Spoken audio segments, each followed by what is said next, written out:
6 months and 83 games ago, the New York Islanders and New Jersey Devils opened their season the same way they'll end it, against each other.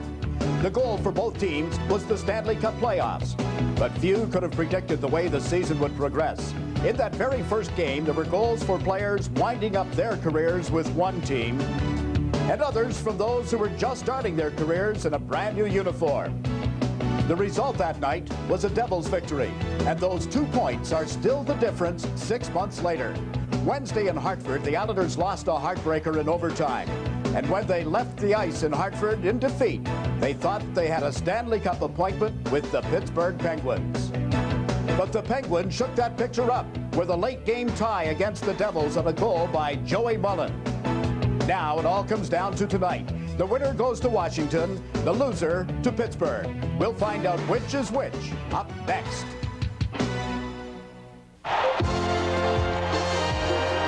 There's Thomas. He scores! Kasparaitis with the hip check. Right into the backhand. He scores! What a goal! As for the Seabirds, home ball with a stop by Healy. Derek King dances in. A backhander. He scores! Backhander by King. The rebound. Pollock scores!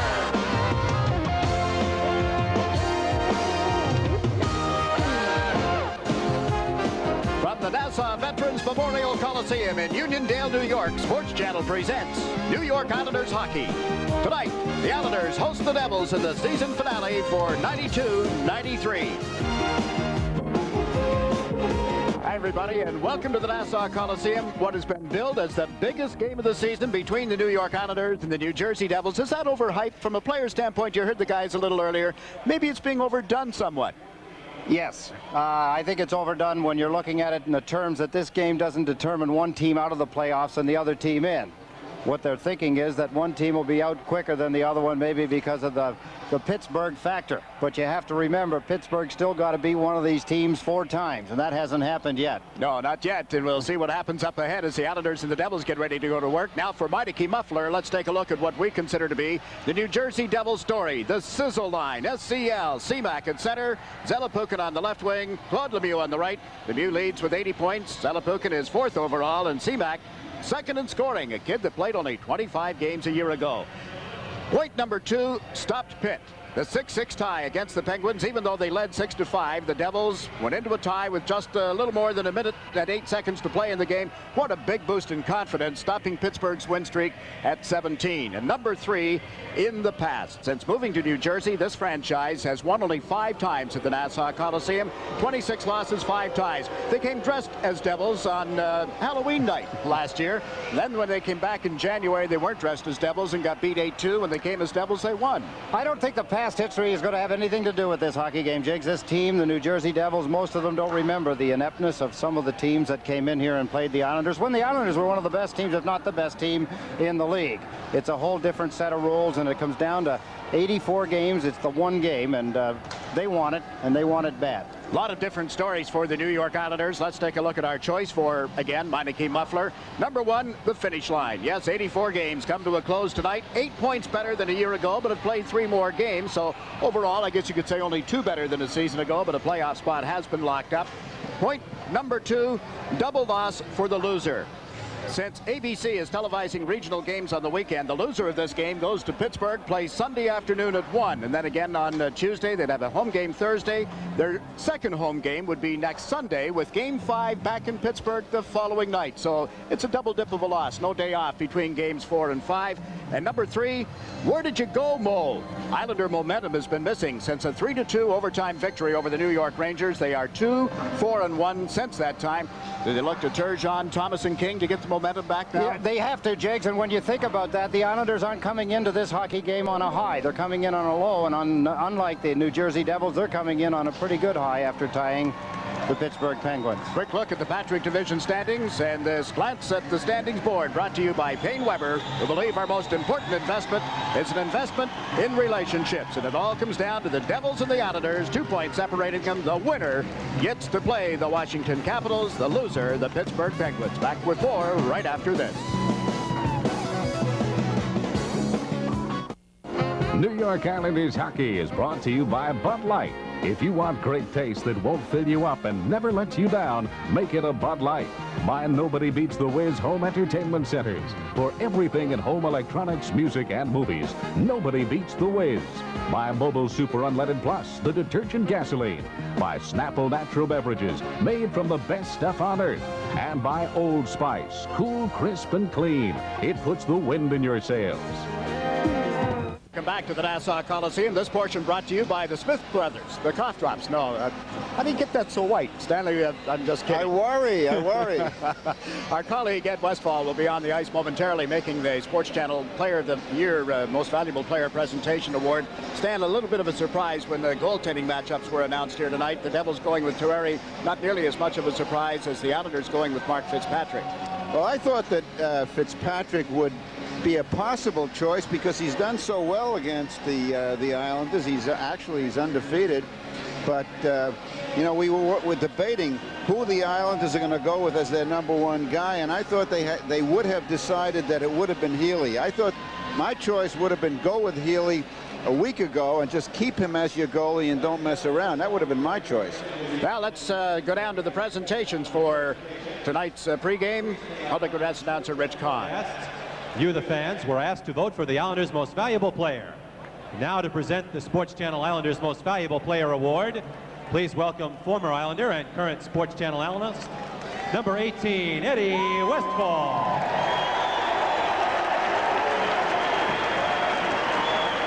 Ladies and gentlemen, you, the Sports Channel subscribers, once again have voted for the most valuable player.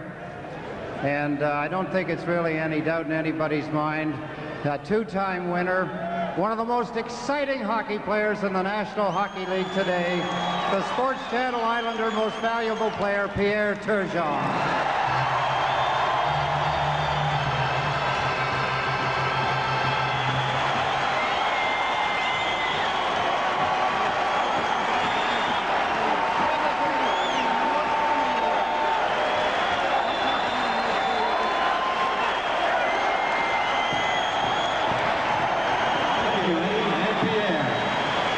Pierre Turgeon, voted by you as our most valuable Sports Channel player this 1992-93 season, and we'll be back to the Nassau Coliseum right after this. The goaltending matchup tonight is identical to the Islander victory at New Jersey last Sunday. Chris Terreri with a record of 19-21-3 on the season, a 3.36 goals against average, 2 shutouts to his credit. The Islanders coming back with 24-year-old Mark Fitzpatrick. There are his numbers on the season. A career record of 4 wins, 4 losses, and 2 ties against New Jersey. Now clean-shaven. Andy Van Hellemond referees tonight, joined by Wayne Bonney and Bob Hodges as the linesman. And the Islanders start Turgeon, Thomas, and King, as you might expect. Malikoff and Vasky on defense. Danico wrapping the puck into the Islanders zone. Fitzpatrick left it for Vasky. Stick came up a little on Stefan Richer, McLean, and Nichols. The forward line out against the Islander top unit of Turgeon, Thomas, and King. This is John McLean at center ice. Right side to Bernie Nichols. Shoots one that's tipped and ends up in the seats. How do you like this matchup? Well, we'll get to that, Stan. Here's our list of those not in uniform tonight. Miles O'Connor, Troy Millette, Scott Pellerin, Doug Brown, Yanni Oyanen, and Tom Chorski. And for the home team, we got a whole bunch of scratches, including a surprise Darius Kasparaitis. There's Monty McGinnis, Gary Nyland, Scott LaChance, Darius, David Volek, and Greg Parks. And pointing out, Jiggs, that it's very important for the Devils to get hockey out of Bernie Nichols and John McLean. Those are the key guys on the offense, and they haven't performed the way the Devils would like up to now. So that matchup was power against power. But now the CMAC unit, the sizzle line, if you will, CMAC, Zelepukin, and Lemieux out for the Devils. And the Islanders counting with Travis Green, Ryan Mullen, and Brad Delgarno. And we bid adieu to Stan Fischler. And Fast Eddie has made it from the ice surface to the rafters here in record time. 38 seconds into the opening period. The cross-ice pass broken up by Fatisa. He got checked by Brad Delgarno. CMAC gave it away. Travis Green does it as well, and out comes Lemieux. Claude Lemieux has CMAC on the left. He overled Zelepukin here on the right side, and Fitzpatrick out of the net to play the puck up to Brian Mullen. Back to the goal to Norton. It's checked by CMAC. Back trying to play the line, did, and it's head across. Casatonoff back in the lineup tonight as New Jersey dresses 7 defensemen. Lemieux got pushed away from the front of the Islander net, and here's Delgado with the puck. His pass bounces off the shoulder of Jeff Norton. Kisoff goes to the left side. Loose puck in the Islander zone. Lemieux backhanding it toward the net, then he got bumped solidly by Pilon. This is Norton coming up in the left. Now to Travis Green. 3 Devils back, forcing Green to shoot it in off the pads of Terrari. Mullen facing a loose puck, but Casatonoff is back with time to spare. On to the right for Bill Guerin. Now to Peter Stastny. Stastny off the right side, centers, but behind Guerin. Ray Ferraro fed the puck to Hogue. He got checked at the line. Ferraro gets it loose. Checked at center ice by Holik. No penalty. Quick shot goes high up into the seats. 1 minute and 47 seconds into this opening period. Well, Andy Van Hellemond, he doesn't want to decide the hockey game, Jiggs. He just wants to keep the flow going. Going to have to be a major kind, not a major 5-minute kind of penalty, but has to be more significant than something in the center ice area, such as that trip on Ray Ferraro by Bobby Holik. See the shot by Flatley rising high. I suppose a lot of people are buzzed about the fact that Mark Fitzpatrick, he surprised a lot of people by being called to play in goal. Herb Brooks, very surprised when he found out. Everybody expected Glenn Healy. Yeah, that just seemed to be the automatic. Talking to some of the coaching staff this morning, I thought that's the way it was going to be. Devils starting out of their own zone. The check laid on Bill Guerin allows Huey Krug to fire it around the board. New Jersey dressing 7 defensemen, as I mentioned earlier. Now a penalty will be called. Referee Andy Van Hellemond signaling interference on the Islanders. Benoit Hogue questions the call. Ray Ferraro had something to say as well. Now Hogue and Van Hellemond. It's gone from interference to elbowing. Exactly. When he first signaled it, Jiggs, I think what he did was he put his arm up pointing and he had his elbow up, and it looked as though it was crossing his arms for interference, but it was there. You see the arms go up. Benoit Hogue getting his elbow in the face of the New Jersey Devil player. So the power play coming up for New Jersey. Their power play and their penalty killing are both ranked in the same area, 12th. The Islanders' penalty killing has either been 16th or 17th all season long. It's probably one of the weak spots of the Islanders at this point.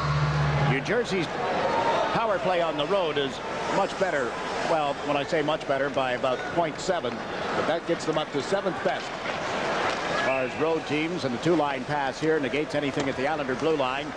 1 minute and 47 seconds remaining in the penalty against Benoit Hogue. In the games this season between the two teams, the Devils have scored 4 power play goals on 26 chances. Brad Delgado and Brian Mullen out as the penalty killers, with Vladimir Malakov and Dennis Vasky on defense. Keep in mind, the Islanders have had 2 shorthanded goals against New Jersey this season. In fact, the Devils are tied with Pittsburgh, having given up the most short-handed goals against. Richer with a long pass. It's played up the boards by Stastny. Stevens, who is checked. Now Stastny drops it back. Scott Stevens played it to the blue line. Got it right back from Nichols. Now Stevens to Stefan Richer. Malakov broke it up, played it to the side of the net. And it's cleared out of there by Dennis Vasky. That's a good play by Mark Fitzpatrick, Jiggs. He coolly just slid the puck onto the forehand of the Islander player. That enabled him to shoot it down the ice. You got to make sure that the defenseman and the goaltender are on the same page, so to speak. Big time, particularly when you're a man short, and the players have their back to the opposition. They're facing the net, the Islander players. Niedermeyer back to pick up the loose puck for New Jersey after Ferrari had played it to the boards. Now Richer goes to the left side, and it's dumped down into the Islander zone off the stick of Valery Selepukin. Cleared right back out by Richard Pilon. 45 seconds remaining in this New Jersey power play. Each team has had a shot on goal thus far. Fitzgerald and a nice check at center ice to strip Dabeling of the puck and dumps it down. First man back is Bruce Driver. Up the right side to Lemieux. One touched it into the center ice zone, and across the line is Aubelin on the right side.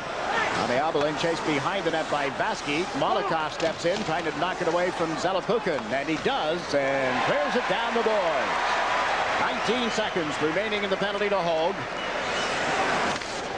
Played 3 minutes of this first period, waiting for the opening goal of the game between the Islanders and the Devils. New Jersey dumping it in from center. Fitzpatrick out to play it. Up to Delgado. He yanked it away from Driver, and Seamak will chase it. Out of the penalty box comes Hogue. Goal and equal strength. Puck stolen by Turgeon. Shoots from the line. He scores!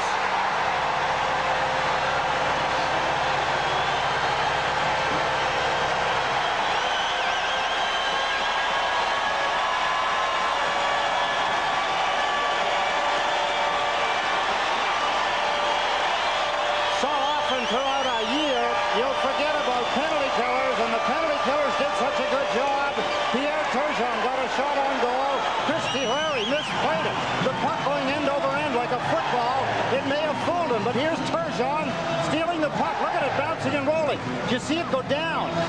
It hit Larry on his pants, his goal pants, and deflected into the top corner. Pierre Turgeon, 56th goal, a 1-0 Islander lead.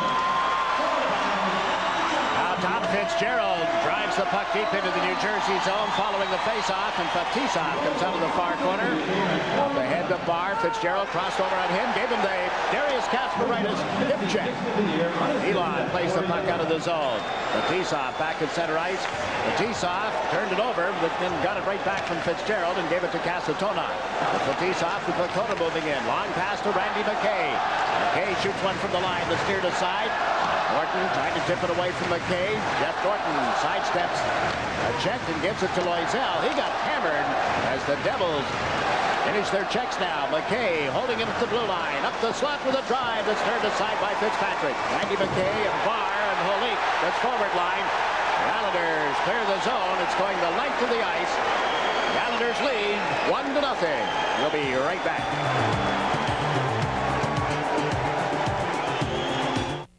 Something to drink, sir? Yeah, make it a Bud Light. Sorry, we just ran out. Oh. Excuse me.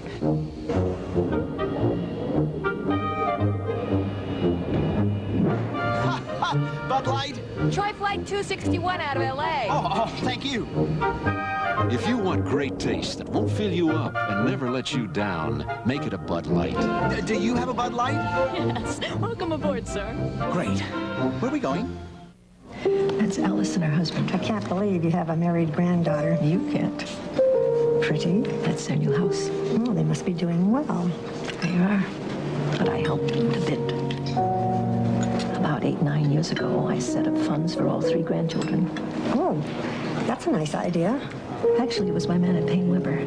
He thought I should start setting aside money back then. How do you know about your grandchildren? He asked.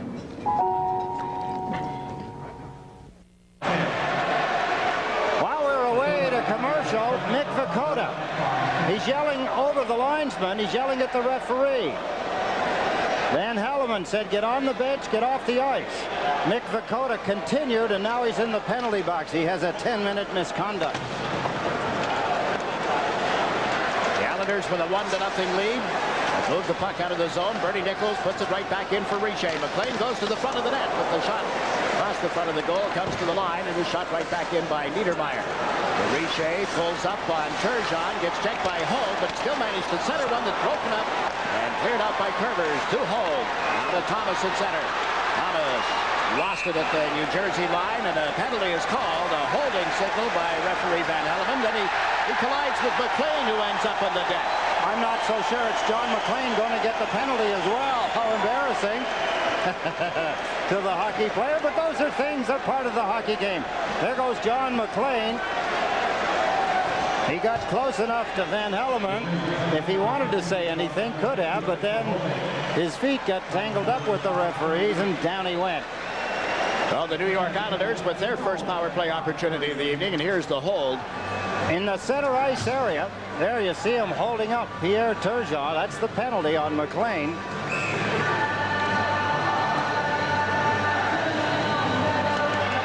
Face-off is just inside the New Jersey blue line. Turgeon with King on the left, Thomas on the right. Malakoff and Curvers on the points. This is Malakoff playing it away from Barr. Abilene has moved up as a forward. Turgeon to Thomas. Can't get it through to Turgeon, and the puck will come back to Malakoff. In front to Derek King. He is checked. Thomas went for it, didn't get there. Now Malakoff holds it at the blue line. Up the slot, he scores!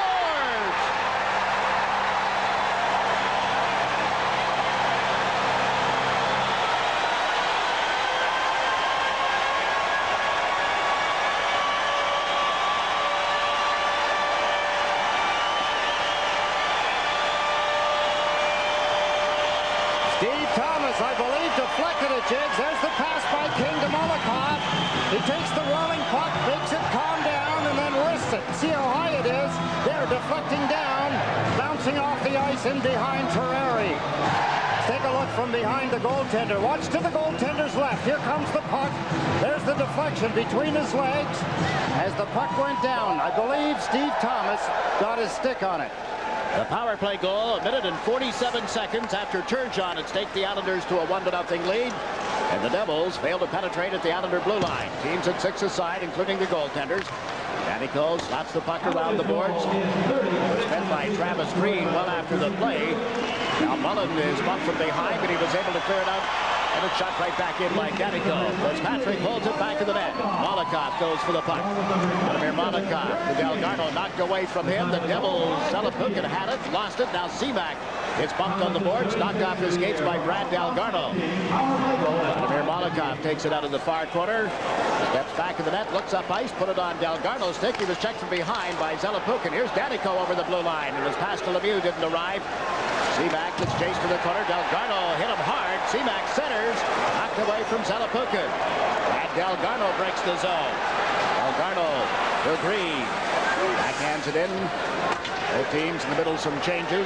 Molotov and King assisted on the goal by Steve Thomas, his 36th of the season, and the Islanders are up 2-0. Here's Claude Lemieux, checked by Pilon. Lemieux recovered the puck. Ian Pilon jostled in front of the Islander bench as we watch Norton go for it. Up the left wing boards to Ferraro's cross-ice pass picked off. On Lemieux to Peter Stastny, and he's dumped it in. This is Pilon. Rich Pilon off the boards to Flatley, a two-line pass. 12.5 minutes remaining in the opening period. Islanders 2, Devils nothing.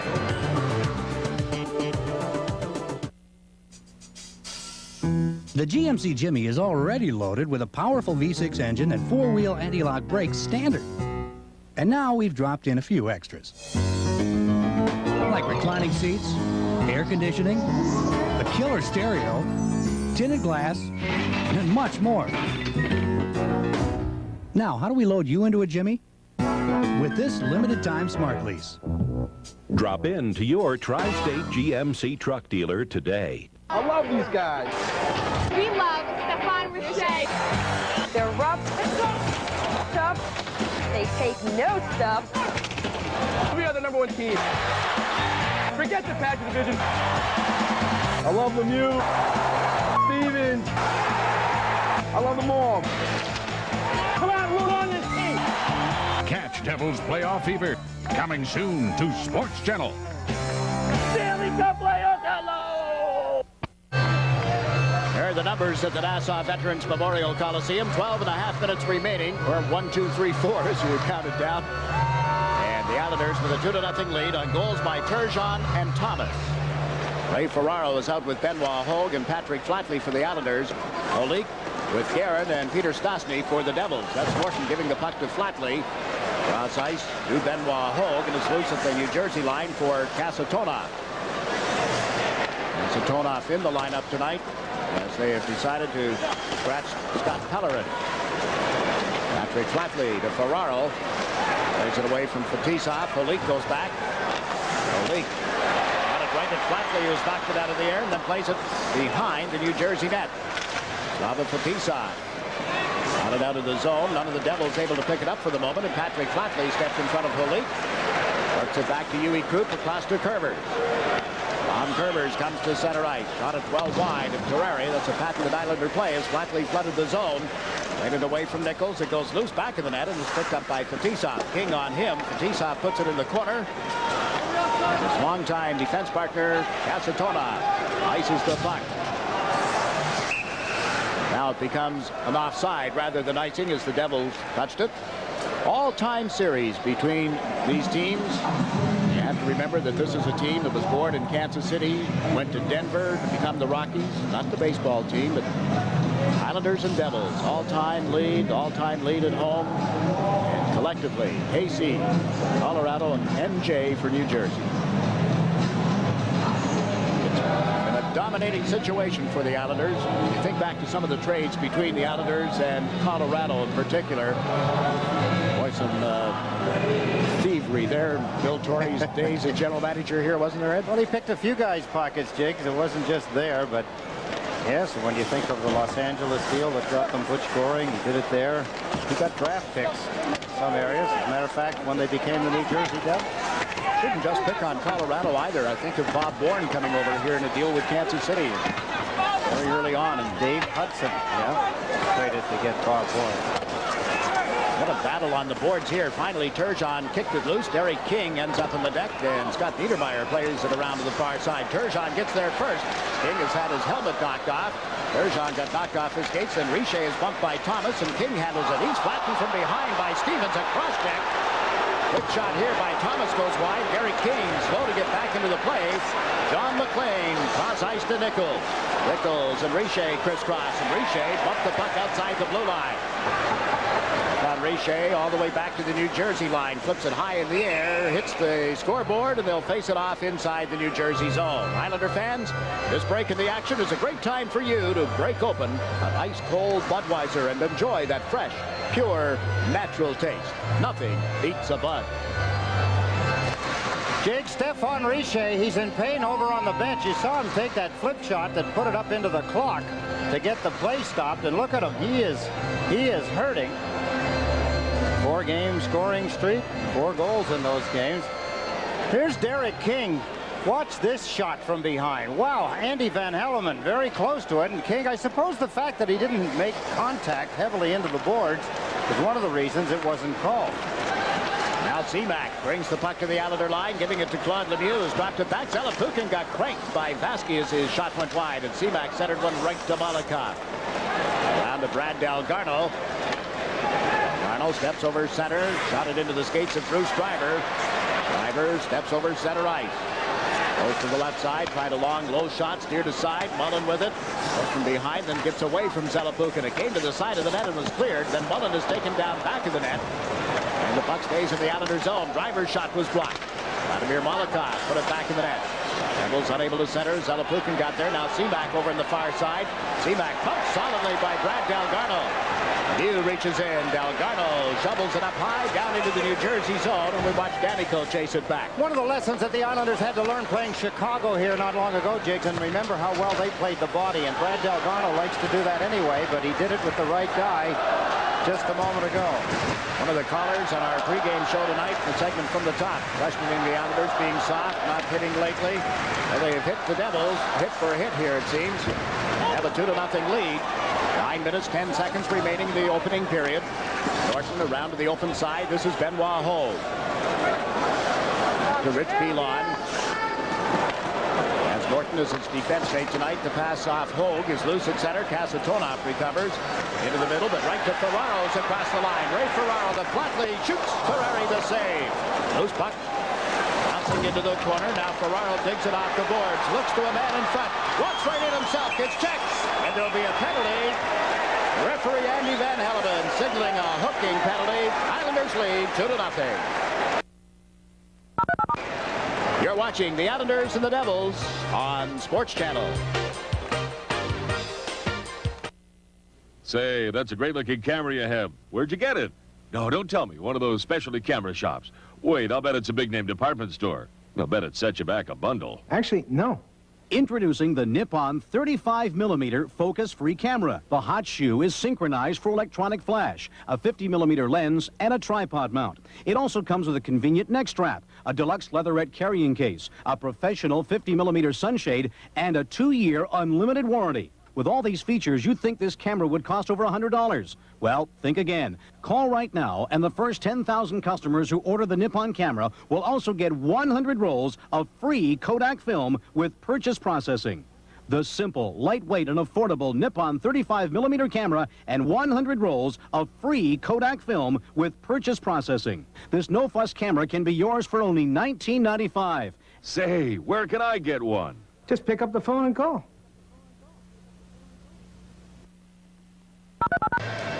Kasatonov in pursuit of Ray Ferraro. Ferraro racing to the net. There's the hook. There's the hook. That's the penalty. So Kasatonov off at the 11:20 mark of this opening period. The Islanders on the power play for the second time in the game, using Turgeon, Thomas, and King as the forwards, Hervis and Molotov in defense. This is Molotov. McLean and Riche are together as the penalty-killing forwards for the Devils. Danico and Scott Stevens on defense. Up loose in the New Jersey zone. That's Stevens playing it up the boards to Riche. Turned around, but still managed to move it to Danico. Off the boards it goes. Islanders take over again at center. Molotov quickly to Turgeon. Turgeon speaking in along the boards. Looks to Molotov. Gives him the puck. Molotov to the corner for King. Stevens stepped in and clears it out. Not a good percentage pass that the Islanders just made, trying to get it down deep into the corner. They had many other options on the play. Tom Curvers, he'll learn from that mistake. Now Derek King carries the puck in around Danico, pulls up in the corner and was checked by Abilene. Back it goes to Curvers. On Curvers. The King with a blue line to Norton, and through him, and Barr is able to clear it out. 50 seconds now remaining in the penalty to Kasatonov. The Islanders have not had a shot on goal thus far. This is Norton, right side for Patrick Flatley. Down the boards it goes. Krupp to the left point, but it went right to Benoit Hogue. Now we're trying to get it back to Krupp. That hit Lemieux and is cleared down the ice by Bruce Driver. Huey Krupp crosses over. Krupp given the okay to get back into the lineup, but still playing with a very sore shoulder. Up it goes to Flatley. Patrick Flatley at center ice. With the New Jersey line, fed it in around Fetisov, gave chase, but Niedermeyer got back. 16 seconds in the power play. The Devils don't get it out of the zone. This is Norton. Flatley back to Norton, looks to Krupp on the right side. Norton fires up the middle, pad save, big rebound for Ferraro, and he couldn't get it back on his stick. Well, that will kill off the penalty time, and that's the only shot that the Islanders had with the man advantage. Seaback into forecheck. Bumps Huey Krupp. Meantime, Norton sets up back of the Islanders' net. 6.5 minutes to play in the opening period. The Islanders got it out of the zone, but Nichols hit and Valgarno cost the Devils an opportunity to dump it back in and get the play onside. Now Driver does move it up ahead. It bounces away from Nichols, and Norton moves it off the right. Dalgarno, Niedermeyer steps in front of him. Down goes Dalgarno. Niedermeyer with the pass to Zalapukin at the blue line. That's offside against New Jersey. Let's get an update and a look ahead to the first intermission. Some observations as well from Stan. Thanks, Jiggs. Well, I guess it's going to be Ray Ferraro. I've been watching him closely. He seems to be playing an up-tempo game. He almost had himself a goal there on the power play. He's stationing himself well. Another guy I'm watching carefully, Jeff Norton, was a little slow during the power play, came back, made a good play on defense. He's going to be a pivotal character. Jiggs? All right, Stan, and also during our first intermission tonight, we're going to learn who will join Eddie and myself and Jerry Hart, Eddie Potvin, Benoit Hogue, Derek King, and Glenn Healy, and the Islander cruise to Bermuda come August. The drawing will be made for the winner of our Sports Channel contest tonight. There's still some cabins available. If you want to give Hartford Holidays Travel and Great Neck, Long Island a call, please do so. We'd love to have you with us in Bermuda. Tell you more about that. The Islanders chasing the puck into the New Jersey zone. Flatley pushed by Kasatonov. Now the puck goes to Flatley. Goes back by Riche. Flatley and Riche to the corner. Comes all the way back. Molotov at the line. Shoots through Terrare's pads and out to the near side. Baskey to Flatley. Out in front, but through Fitzgerald, and this loose at center ice. McLean can't catch up to it. Baskey got a piece of him, but now Bernie Nichols crosses the line with a pass to McLean. He shoots. Blocked by Dennis Baskey, and there's no further play. Timely move by Dennis Baskey. Beautiful sliding stop. He's well out. That gives Mark Fitzpatrick lots of time to see the puck if it gets by him. But John McLean telegraphing. The world knew that he was going to shoot. Baskey knew it. He blocked it. Take another look. Timing so important. There's Baskey moving over. Look at him slide his right leg under his left, much like a goaltender does. The puck never got to that frame you're seeing. Baskey has it underneath him. Let's say hello to all the guys in the coach's office at the Civic Arena in Pittsburgh. Hi, Scotty. Rick. And Rick. And Barry. We know that the guys are there watching the game, taping everything, waiting to see who their competition will be on Sunday afternoon. You know what they're going to tell us? Never heard a thing. They turned the volume off. Scott Stevens with a shot from the left point to his tip. Comes to the near corner. Jeff Norton able to knock it away from Guerin, and this is Turgeon, 2-on-1 with Thomas. There's the pass, there's the drive, and a big stop by Ferrari. Steve Thomas drew two men toward him. Turgeon handles the puck. Can't get it in front. Stastny choked him off, and now Scott Stevens moves it to Guerin. Guerin over center ice. Waits a little. Halik up on the plane, then dropped it off. Niedermeyer centers right in front. An opportunity taken away by Fitzpatrick. A big glove save on Bill Guerin. It's the Islanders 2, the Devils nothing.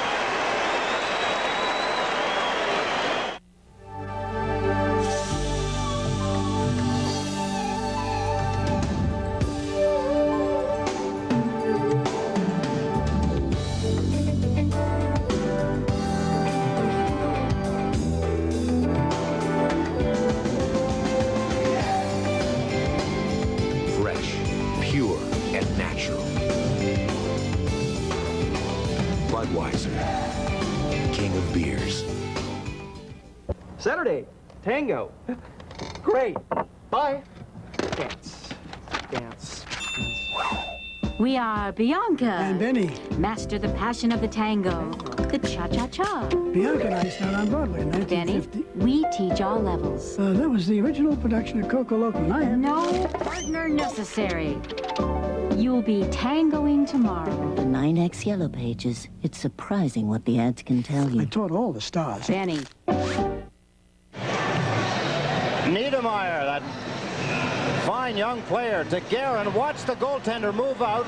Mark Fitzpatrick played it perfectly. He knew Guerin couldn't make a move and pull him from that far out. He had to shoot. And he moved out and took it away. Now the Devils win the draw, getting the puck back to the lines.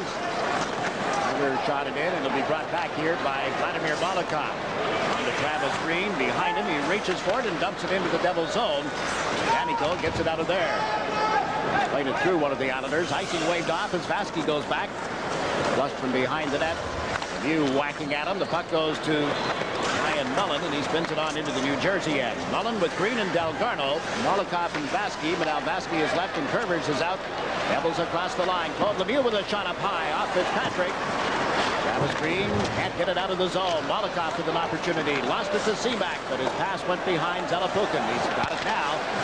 Larry Zalapukin lost it on the boards. Travis Green clears it out, and we have 4 minutes remaining in the opening period. Goals by Pierre Turgeon and Steve Thomas, giving the Islanders a 2-0 lead on home ice. Bernie Nichols, wearing number 19 for New Jersey, has dumped the puck in. Richer comes in to forecheck. Now McLean gets to the puck. Tried to center one that's broken up and cleared by Curvers to Thomas. Up the right side. King chases it. That's Antonov. Taps it toward Fatisa. McLean. Back to the left side. That's Nichols. Nichols into the Islander zone. Can't get it to McLean cleanly. Turgeon clears it out. Back goes Fatisa. Slava Fatisa. Almost turned it over. King knocked it out of the air. Now the Islanders chase it into the center ice area. Elon. Up by Richer. Got the puck into the zone. It was held at the line by King in front to Turgeon, and he can't tip it by Terreri. Back of the net to Thomas. Steve Thomas looks to the blue line and plays the puck into the corner for Norton. Back of the net for Turgeon. Nichols was in front of him. Richer can't control it. Elon does. Richer trying to push him off the puck. Following through. Kusoff, rather, getting it on into the Islander zone, and now it's John McLean. Didn't get the puck to Kasatonov in time. Rich Pilon lost it. Here's Richer with McLean in front. The centering pass ends up being a shot that was high and wide, and Pilon plays it off King and out towards center ice. Scott Stevens back for the Devils. New Jersey captain with a long pass to John McLean. He lays it off in front. Patrick tipped it to the corner. Molotov took the man as Flatley went for the puck. He was stepped on the play by Holik. Ferraro taking it off the boards. Has Holt going up the left side. 3 Devils back. Ray Ferraro across the line as he played it around Niedermeyer, then dumps it back of the net. Perry handled it. The Devils give it away. Ferraro to Holt. Oh, and he backhanded it wide. Flatley goes to the corner. Patrick Flatley and Ray Ferraro there together. Ferraro with a pass to Holt. Goes it to the corner. Centered. Flatley tips it. There's Ferraro with a backhander that went wide. Another shot. Oh, what a save by Terreri off Benoit Holt. Puts it back in the net, and the Devils get out of the zone.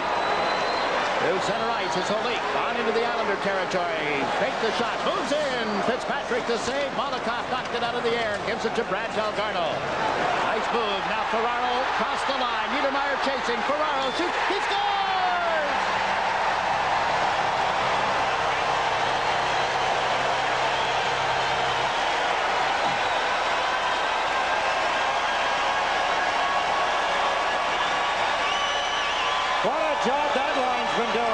hockey game so far, and we've got a long way to go.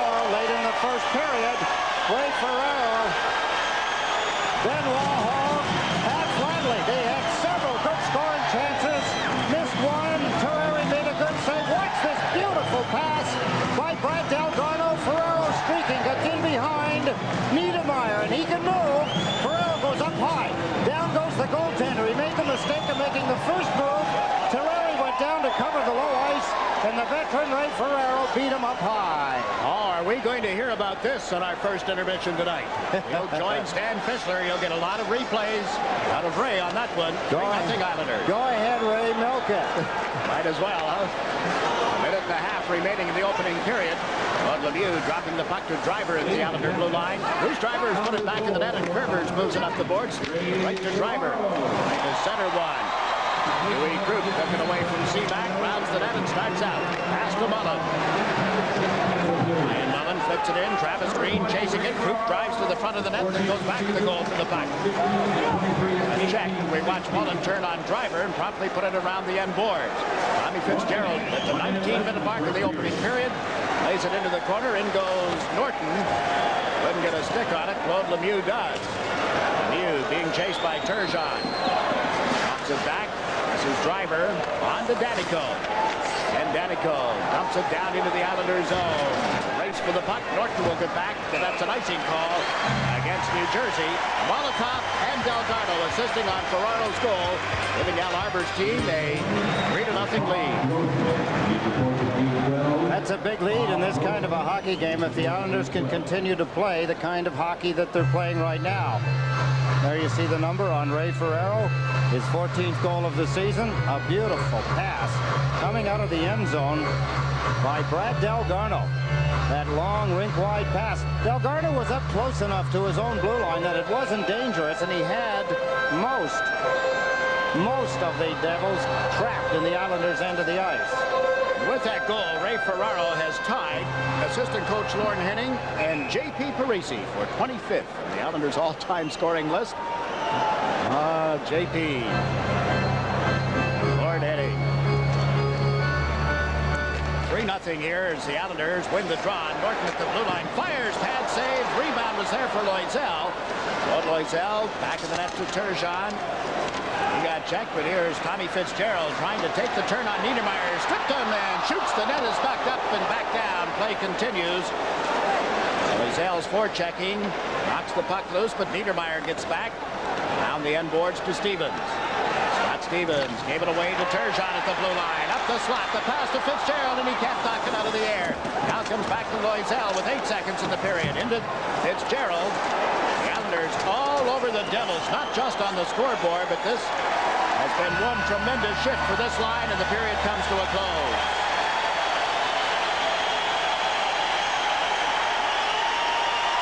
It's a little early, but this near-capacity crowd anticipating a date with the Caps based on this first period. They got a good start on it, Jiggs, and the fans, of course, everybody realizing exactly the position that the two teams are in. The Islanders have a great first period.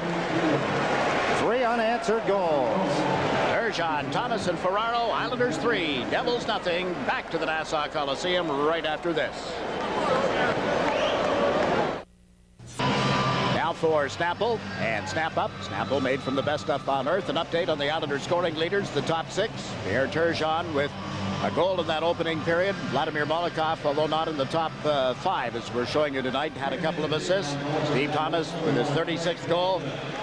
Gary King with an assist, and Craig Billington is in the nets for the Devils to start this second period. It's only the second time this season that Chris Terreri has been yanked because of ineffective play. So Billington, who went to the All-Star game, is in there. Never been in the nets for a Devils win over the New York Islanders. 0-3-0 in his career. The Islanders with the puck in the New Jersey zone. That's Turgeon. King and Thomas. King dropped it off. Steve Thomas pulled away from Stevens, then turned back on Nichols. Lost it to McLean, then gets control of it again. Lost it to Stevens. McLean with a pass to Bernie Nichols. Onto the left side for Richer. And Niedermeyer. Things open up. He walks in, shoots, and scores!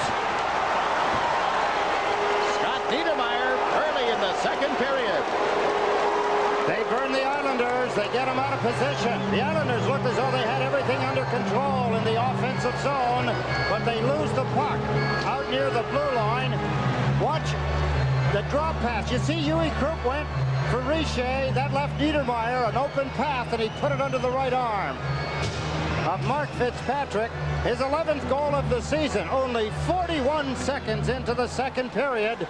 There's the drop pass, Richer to Niedermeyer, and he walks straight to the net. Beautiful play by the young defenseman. A lot of people think that he will be a Norris Trophy winner sometime in the future. So the Islander lead. Not safe. Seamack is over the line. Zelapukin closing in, and Molotov pushes Seamack off the puck. Baskey able to get it to Green, and the Islanders come to center. Travis Green to Brad Delgarno. Things open up for him, but he got it tripped up from behind by Bruce Driver. Driver plays it to the far boards. Green there to knock it down. Back of the net to Delgarno. And Delgarno looks to the blue line. Set up Baskey for a shot. Here's Mullen with a drive. He scores!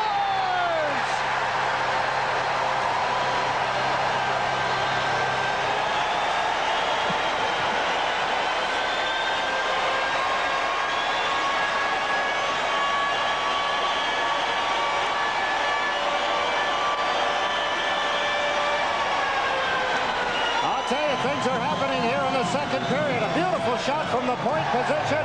The rebound to Mullen in 34 seconds. We have 2 goals here at the beginning of the second period.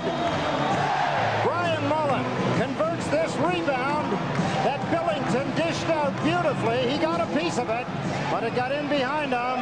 Mullen gets flattened after he put the puck in, but it never hurts quite as much when you've just scored a goal, particularly one that regains a 3-goal lead. Niedermeyer is 11th. Now Mullen is 18th. Islanders 4, Devils 1. Norton and Flatley back into the Islanders zone. Now Pilon comes back to join them, and Kasatonov out at center ice. Made the pass up the right side. Peter Stastny moved into the boards. That's Bill Guerin. Norton pushes him off the puck. Pilon now to the right side for Patrick Flatley. On to Ferraro, has Hogue with him. Fatisov and Kasatonov get back. It's Ferraro's pass to Ferraro. Ended up, or Hogue, I should say, ended up on Flatley, and right back to the blue line now for Pilon. Pilon can't get it into a teammate. There's Guerin down the right side. Winds up for a shot. Way wide of the net. Comes to the blue line, but controlled by the Islanders. The pass to Hogue was in his skates arena and headed for pay dirt. And while Hogue pulls up back of the net, then knocks it away from Fatisov. In comes Norton. On to Hogue. Sets up behind the net. Norton gets loose out in front. Hogue puts it in front, and Thomas scores!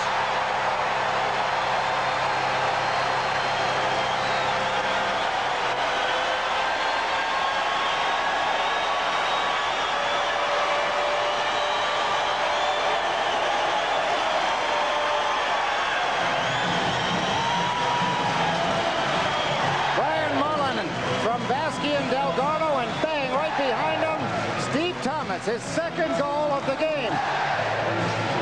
Behind the net, Benoit Hogue feeds it out. Bill Guerin couldn't hold on to Thomas, and Thomas beat Billington, who had replaced Terreri at the beginning of this period. Must seem like he's played a whole hockey game already. Now Richer into the Islanders zone and shot one wide. Yeah, not the way you want to come into this game, is it? Greg Billington, 5-1 Islanders. Loose puck in the Islanders zone. Richer out to McLean, and Thomas tipped that out of the zone. Chasing it back is Stevens. That's Turgeon on him. Stevens banks it off the boards, and hit Derek King's skate. Bounce to Richer. Now to John McLean on right wing. McLean, the centering pass, knocked out of the air by Thomas. Picked up by Richer to Niedermeyer. Got a shot away, and it's tipped. Fitzpatrick reaches back, makes the stop right at the goal line, and holds on. Let's get you up to date. Niedermeyer from Richer and Nichols. That cut the lead to 3-1. Then Mullen from Baskey and Delgarno. And then Thomas from Hogue and Norton. 3 goals in the span of a minute and 31 seconds. Al Arbor won his first Stanley Cup ring 32 years ago tonight, April 16th, 1961. The Chicago Blackhawks knocked off the Detroit Red Wings in 6 games. The only Chicago Stanley Cup since 1938. 32 years ago tonight for Al's very first. That is a player, folks, in case you thought he was coaching. remember the Chicago Blackhawks winning that very well. That was my first year as an NHL player. What a team they had. Yeah, the Blackhawks in that era, 1961. I remember Pierre Palat, Elmer Vasco on defense. We'll be back with some more memories after this.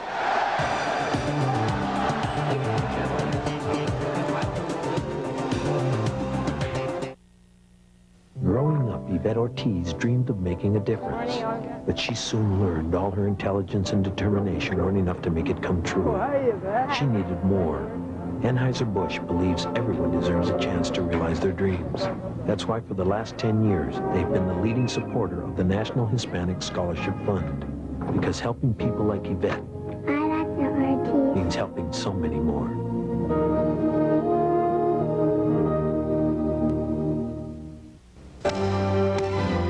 Some banks have tremendous assets, but those same banks are putting a freeze on business loans.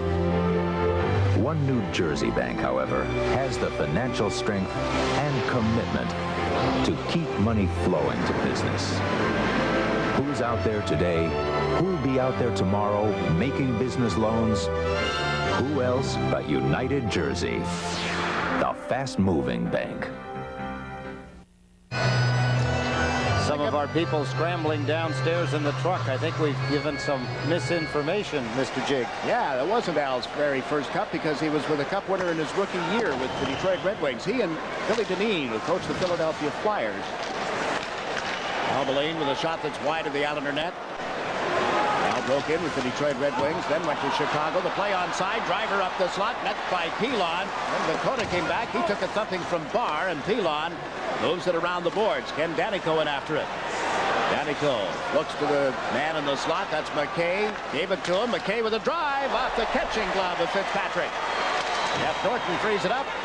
Dumps it down the ice on a deflection, and no icing to be called, so Billington comes out to play the puck for Driver. Driver up to Albeline. Dropped it off. Barr comes down the left wing boards. Ian McKay into the Islander zone. McKay cross ice to Danico. Went off his stick, but stays in the Islander zone, and there's Dennis Vasky with the puck. Gave it to Ray Ferraro. Ferraro chipped it over Vakota's stick at center ice. Driver moves it right back to Ken Danico. Pass picked off by Vladimir Malakov. Then he lost it to Bernie Nichols. Fakes and then shot it off Vasky, and that bounces out of play. 15.5 minutes remaining in the second period at the Nassau Coliseum, and the Islanders lead this game 5-1. Al Arbor's first Stanley Cup was 1954 with the Detroit Red Wings, and then 7 years later his second. Still 32 years ago at the night, it was his second Stanley Cup, not his first. Sorry, Al.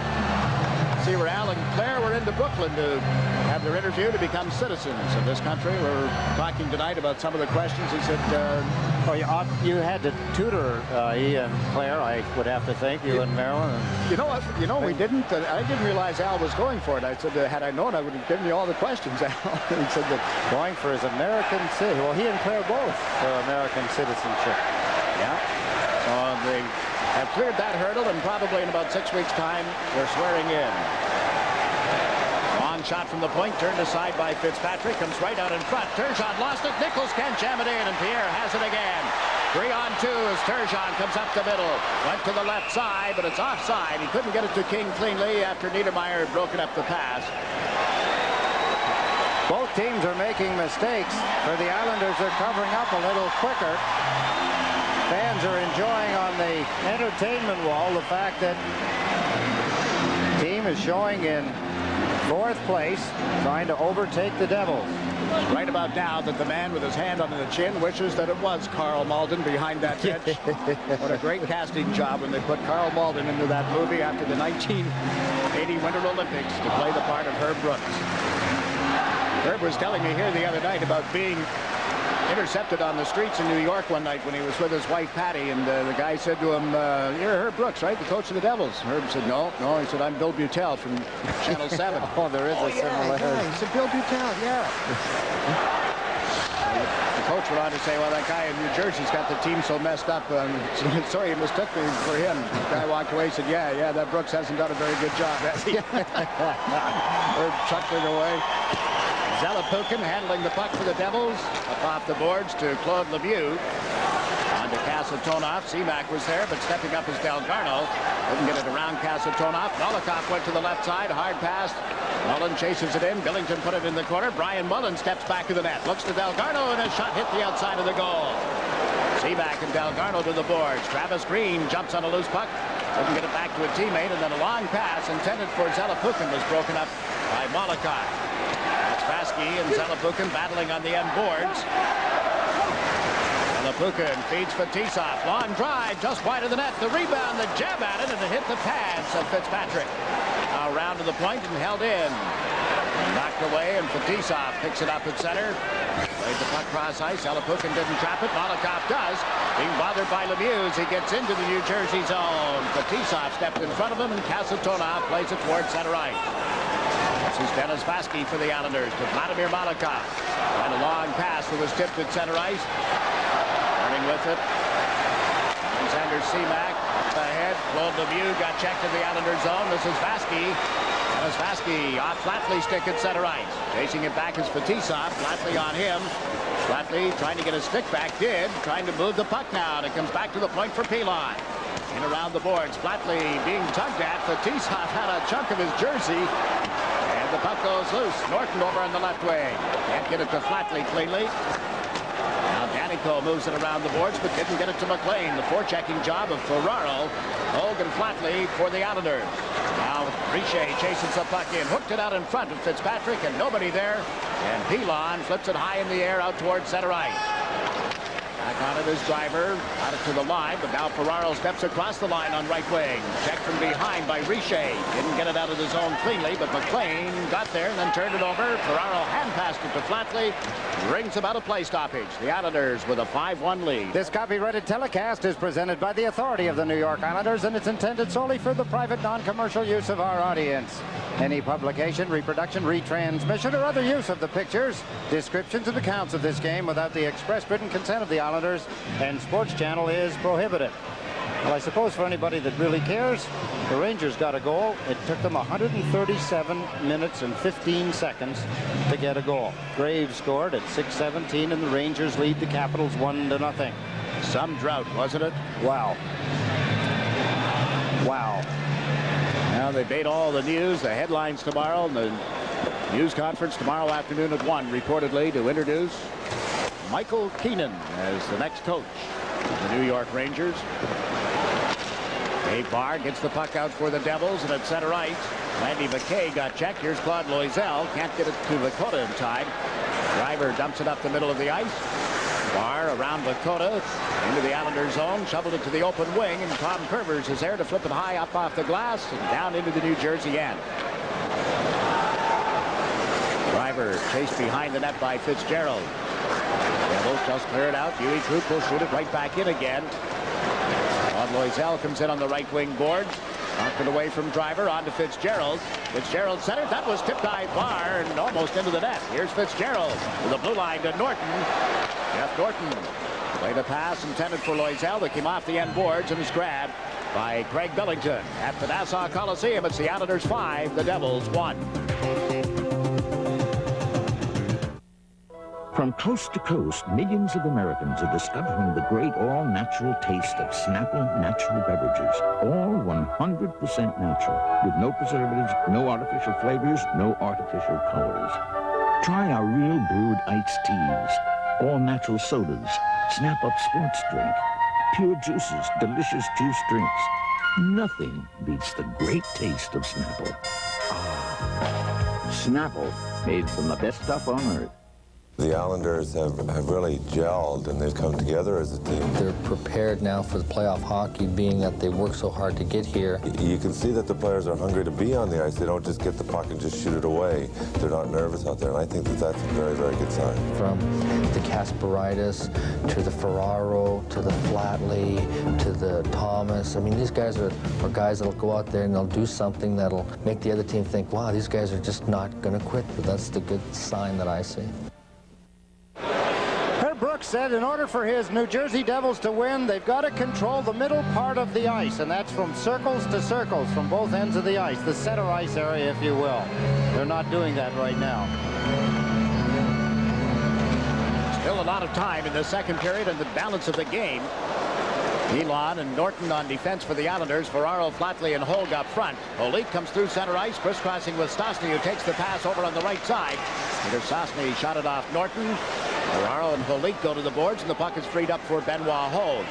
Up to Flatley. Flatley being chased by Scott Stevens. Flatley moved the puck onto the end boards, got to it. Around now to Hogue, out in front, can't get it to Ferraro. Flatley sets up Hogue. Back to the net to Ferraro. Unable to hit Flatley, who was open on the far side. Flatley moves it to the point. That's Norton. Fires, deflected wide. Ferraro chases it down, puts it out in front. But through both Flatley and Hogue, and on come the Devils. Peter Stastny across the line. Holik with him, takes the pass, shoots off right wing. That was blocked by Norton. Stastny gets checked by Delgarno, but there's Niedermeyer. Into the corner. Norton on Guerin. The puck comes out in front. Holik gets chased away. Still got a shot away, but it was well wide of the net. Stevens picks it up at the left point. Turned it over on the boards. Hogue able to move it out, and Stevens plays it cross ice to Niedermeyer. Left Niedermeyer to Guerin, back to Stevens. He shoots one. Fitzpatrick to save, and Norton handles the rebound. 5-1. Islanders leading as we approach the midway point of the second period. Brad Delgarno gets to center ice. Plays it around Zalapukin. Back to the Devils, both Fetisov and Kasatonov. Kasatonov, who has been out of the lineup for several games, lost the puck. Mullen can't play it through again, however. Down the left side comes Claude Lemieux. Mullen tugging at him. Lemieux stripped the check, trying to cut in on Molotov. Put it right across the front of the net. Baskey unable to move it up and out. Now Molotov will get an opportunity. Lemieux into forecheck with Zalapukin. Seamack backing things up at center, broke up the pass. The Islanders regain control, and that's Baskey shooting it around the board. Delgarno puts it behind the New Jersey net. Back down by Fetisov, on to Zalapukin. Into the middle to Seamack, back to Zalapukin, across the line. Nice move, Zalapukin to the backhand, centers behind Lemieux, right to the boards, and then cleared up by Green. Devils are trying to break that grip that the Islanders have had on them in their own end of the ice. Now they seem to be getting a little more freedom in the center ice area. Here's Bernie Nichols, picked up by Curver, centering pass off Richer, and he shot it right back at Fitzpatrick. Big stop by Mark Fitzpatrick on Stefan Richer. Islanders make a mistake, and the goaltender, Mark Fitzpatrick, has bailed them out. Richer, a dangerous man. He's a tremendous shot. Accurate, quick. And Mark Fitzpatrick, Nichols started the play down deep. Tries to move the puck to the front. It was deflected. The Islanders' Huey Krupp didn't get it out. There's the shot by Richer. Tries to loosen up the rebound, but Mark Fitzpatrick wasn't yielding any rubber. New York Islanders hockey is being brought to you by Mobil Super Unleaded Plus, the detergent gasoline. Only 3 power play opportunities in the game. 2 for the Islanders, 1 for the Devils. The Islanders with the only power play goal of the night and a 5-1 lead. 9 minutes, 37 seconds remaining. You know the significance of this game.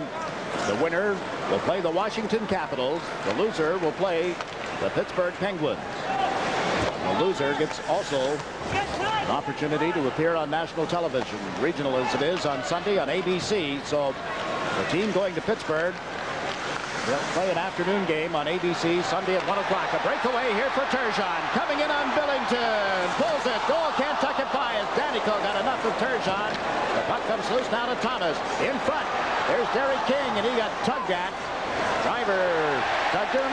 Richer in on the play as well, and there will be a penalty to the New Jersey Devils. The Islanders with a 5-1 lead over New Jersey. This is Sports Channel.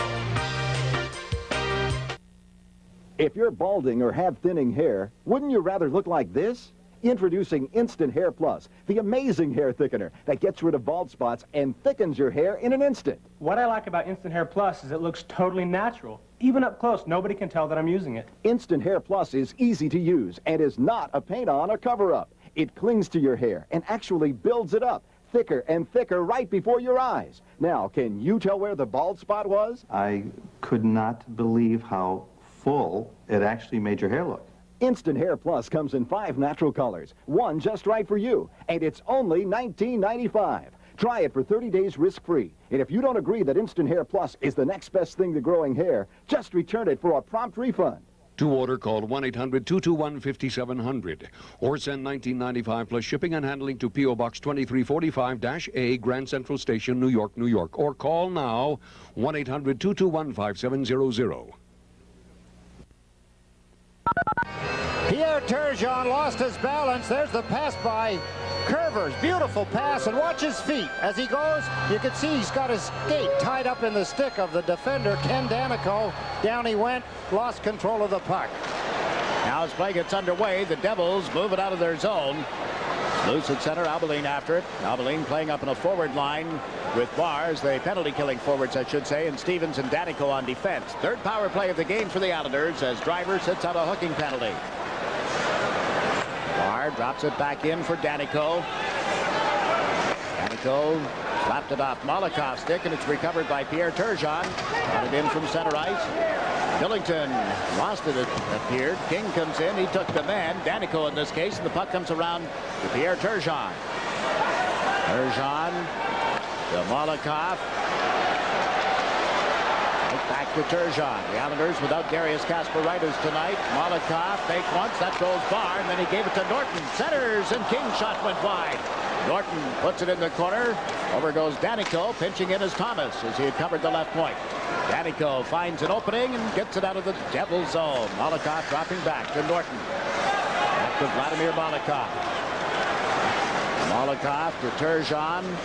Snuck across the line, got checked. The Devils have cleared the zone, but Norton handles the puck now. This with 45 seconds left in the penalty to Driver.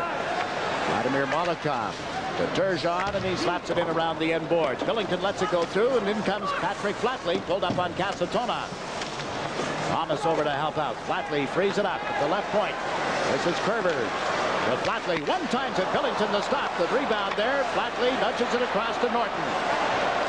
Norton into Turgeon. Turgeon takes a look, walks in with it, goes up, looks for somebody to give it to. Everybody well covered, so he feeds Norton. Back to Turgeon. Flatley had been knocked down in the high slot. Turgeon waits for Thomas to sneak around behind the net. Center, Thomas with a shot that's blocked. Nice play. Good stop by Billington. Once again, the Islanders set up in the zone. Out in front to Flatley. A backhander denied by Billington, and the penalty to Driver is over. Devils fail to clear it out. Driver with a shot that's blocked in front by Casatona. 3 shots on goal with that power play for the Islanders. Driver is into the Islanders zone, pulling up on the left side, then centered it across. Didn't get it to Zelepukin, and it's shot down the ice by Ray Ferraro. Icing to be called against the Islanders. They lead the Devils 5-1. Let's get an update, a look ahead, and some observations. Here's Stan. Thanks, Jiggs. I'm going to have Slava Fetisov on at the end of the second period. The Devils' plight is not his fault. They are simply being outskated by the Islanders. The Islanders do not have to deviate from their plan now because they're simply doing everything right. And, of course, right now, the goaltending of Mark Fitzpatrick is everything the Islanders could have hoped for. Jiggs? Yeah, it sure is. And we talked earlier about the surprise factor, at least to us, after Fitzpatrick had been beaten in the game in Hartford in overtime, albeit on Wednesday night. We fully expected to see Glenn Healy, and that seemed to be the indication here at the skate this morning. I asked Al Arbor about that before the hockey game, Jakes, and he said, look, here's a guy that's won 4 hockey games against the New Jersey Devils this year. If you've got a pitcher in baseball and he's got the number of the other team, you got to go with him. And he said, that's exactly the reason I'm using Mark Fitzpatrick in the nets tonight. I wonder if a supposed, or one of those soft goals, one of those questionable long shots that we've seen from time to time had been the opening goal of the game tonight for the Devils. How long would we have seen Mark Fitzpatrick? We'll never know, will we? Tough decisions that coaches have to make. The starter for New Jersey was Chris Terreri. He was replaced at the start of the second period. 3-0 Islanders after 1 on goals by Turgeon, Thomas, and Ferraro. Then Niedermeyer scored 41 seconds into the second period before Mullen and Thomas responded for the Islanders. 5-1. And just a little more than 6 minutes remaining in the second period. Seaback with a low shot. Fitzpatrick the stick save, and then he gave the puck to Vasky. On to Mullen. Delgado comes through center ice. Mullen dumps the puck in. Delgado goes to the right wing boards. Fetisov is there. Off of Fetisov. Off the boards with that pass to Lemieux. On Lemieux. Fielded to the right for Randy McKay. Shot it well wide of the Islanders net. Seaback coming in after it. There's Krupp. Seaback picks up a loose puck. Krupp took it away. Now to Brad Delgarno with Driver crossing in front of him, and Delgarno dumps it into the New Jersey end. Back for the Devils, Ken Danico. The Driver looks cross ice, comes up the left side, then dumps it in. It's knocked down. Curvers got it back into the center ice zone. Richer handles it. Ferraro on him. Over to Danico. Banks it around the glass. Fitzpatrick failed to stop it. Here's Nichols waiting. Bernie Nichols lost it to Ferraro. Out to Flatley. Hogue on the left side takes the pass. Benoit Hogue into the middle, but too far for Krupp. Ray Ferraro gets a stick on it. Couldn't play it through. Driver, and the Devils dump it out towards center ice. Back on it is Curvers. Quickly to Hogue. Mishandled it. Up ice comes McLean. He got checked. Now Driver plays it on into the Islander territory. Tom Curvers with it now. The pass tipped by Flatley and on into the New Jersey zone. Driver goes back. Under 5 minutes to play in the second period. Bruce Driver gave it away. Norton waiting at center. Did likewise. Richer got tugged at by Loisel. Play continues. Rod Loisel plays it out of the zone. This bounces down into the New Jersey end. Rolls across the line. We'll hear a whistle for icing. Islanders 5, Devils 1.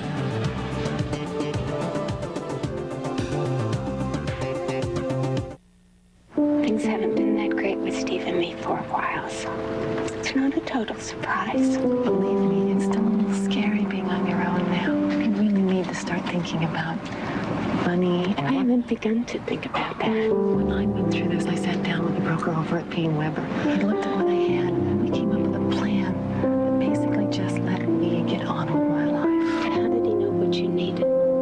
Fortunately for me, he asked. If this is how you think of Volvos, we may have the car to change your thinking. The Volvo 850 GLT. Road and track on the 850 GLT. This is not your Uncle Olaf's Volvo.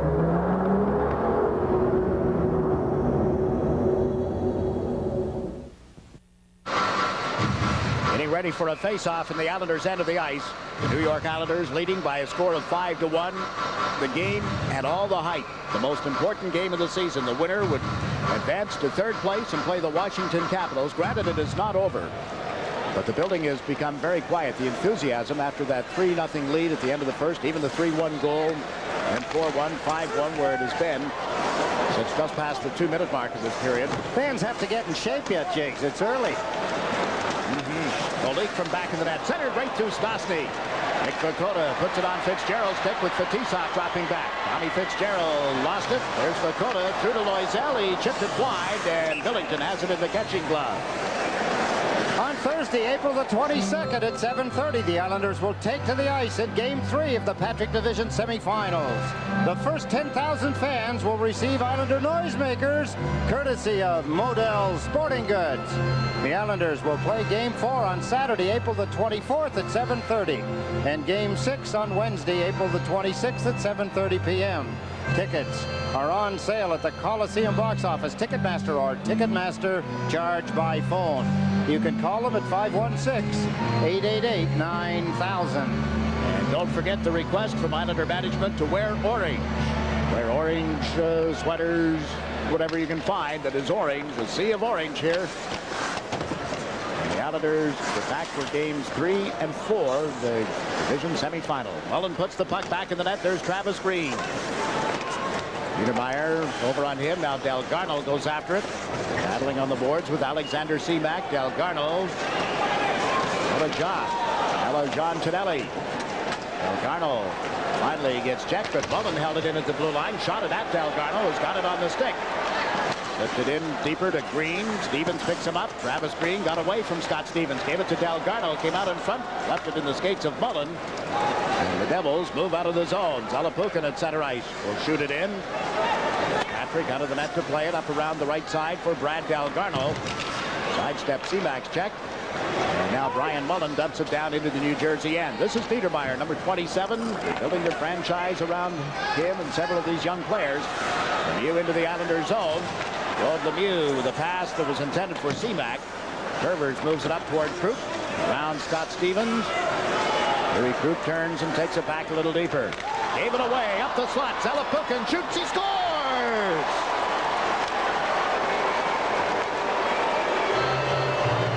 Krupp has been out of the lineup for the past 3 games. His timing is very poor. That's the second major mistake he's made in this period, and the second goal that has been scored by the New Jersey Devils. There's Uwe Krupp as he tried to make that pass up the middle. Intercepted. Zelepukin, bang. Beautiful shot. He was left all alone in front of Mark Fitzpatrick. A one-on-one. There again, the pass intercepted. Zelepukin, bang. Just a good shot. Good hard wrist shot. He held the goaltender in the position he wanted and then beat him. So the Islander lead is 3. They're up 3-0 at the end of the first period. Petermeyer and Zelepukin with the goals for New Jersey, and they're right back in front. Richer scores! Just like that, it's a 5-3 hockey game. 12 seconds. The New Jersey Devils have made things ugly for the Islanders. Richer, remember the opportunity he had earlier in the period. Mark Fitzpatrick beat him, but here the Islanders make a big mistake. The defense out of position again, and Richer. You don't leave Richer standing around in front of the net or racing to it all alone. There, caught at the blue line, the Islander defenseman, Molokov, and Richer gets in behind everybody. Now the crowd comes alive again. 2 minutes and 22 seconds remaining in the second period. 5-3 is the score. After back-to-back goals, Zelepukin and Richer, 12 seconds apart. The Devils clear the puck out of the zone. Molokov shoots it back in again. Billington will leave it behind the goal. Picked up by Driver. That's Thomas chasing him. Turgeon forced him to turn. Bruce Driver, the veteran Devil, dumps it down into the Islander zone. Offside as McLean got ahead of the puck and then was spilled in the Islander zone. The family of Budweiser beers is proud of all the friendships they've helped make. So when they remind you to know when to say when, it's all in the name of friendship. Richer from Nichols and Danico will be the scoring on that third New Jersey goal. Zelepukins, of course, unassisted. That puts the New Jersey Devils back into the hockey game big time. Period wearing down, just under 2 minutes remaining, and the last marks are made by the New Jersey Devils. The Islanders have to regain the territorial edge. They can't feel left out when they go to the benches, or I should say to the dressing rooms at the end of the period. I'm sure you've thought of it before but if you haven't, given a call to a couple of your Devils friends who may have tuned out when the Islanders built that 5-1 lead, you better let them know that the Devils are back in, and this action is still here on Sports Channel. And a breakaway set up for Ferraro. Couldn't hit him with that pass, and now an icing instead will be called against the Islanders. 1 minute and 34 seconds left in the second period. You'll hear from that man, Fetisov, on our second intermission.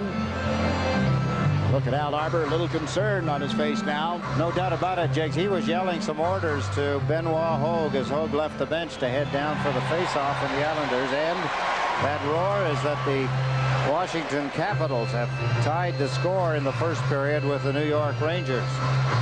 And you know that the Devils came within 2 seconds of tying their team record of the 2 fastest goals ever. And they were scored by former NHL general managers, Billy McMillan and Mel Bridgman. Bridgman becoming a former general manager yesterday, ousted at Ottawa. It was a game against St. Louis back in 1954 that they did that. I think 84. 84. 54. Well, that was the year that they were both born. Flatley backhanding the puck up ahead to Hogue, who's onside, shoots and scores!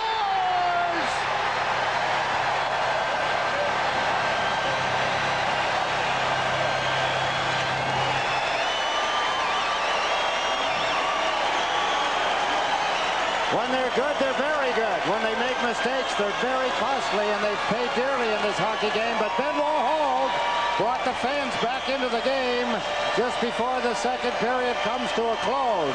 1 minute and 18 seconds remaining as the Islanders catch the New Jersey Devils standing. There you see all 5 of them, almost flat-footed, coming across Fetisov, but he couldn't get to Hogue in time, and the long shot beat Billington over his catching glove. Beautiful shot by Benoit Hogue. The goal at 18:42. Islanders 6, Devils 3. Hogue getting his 33rd of the season.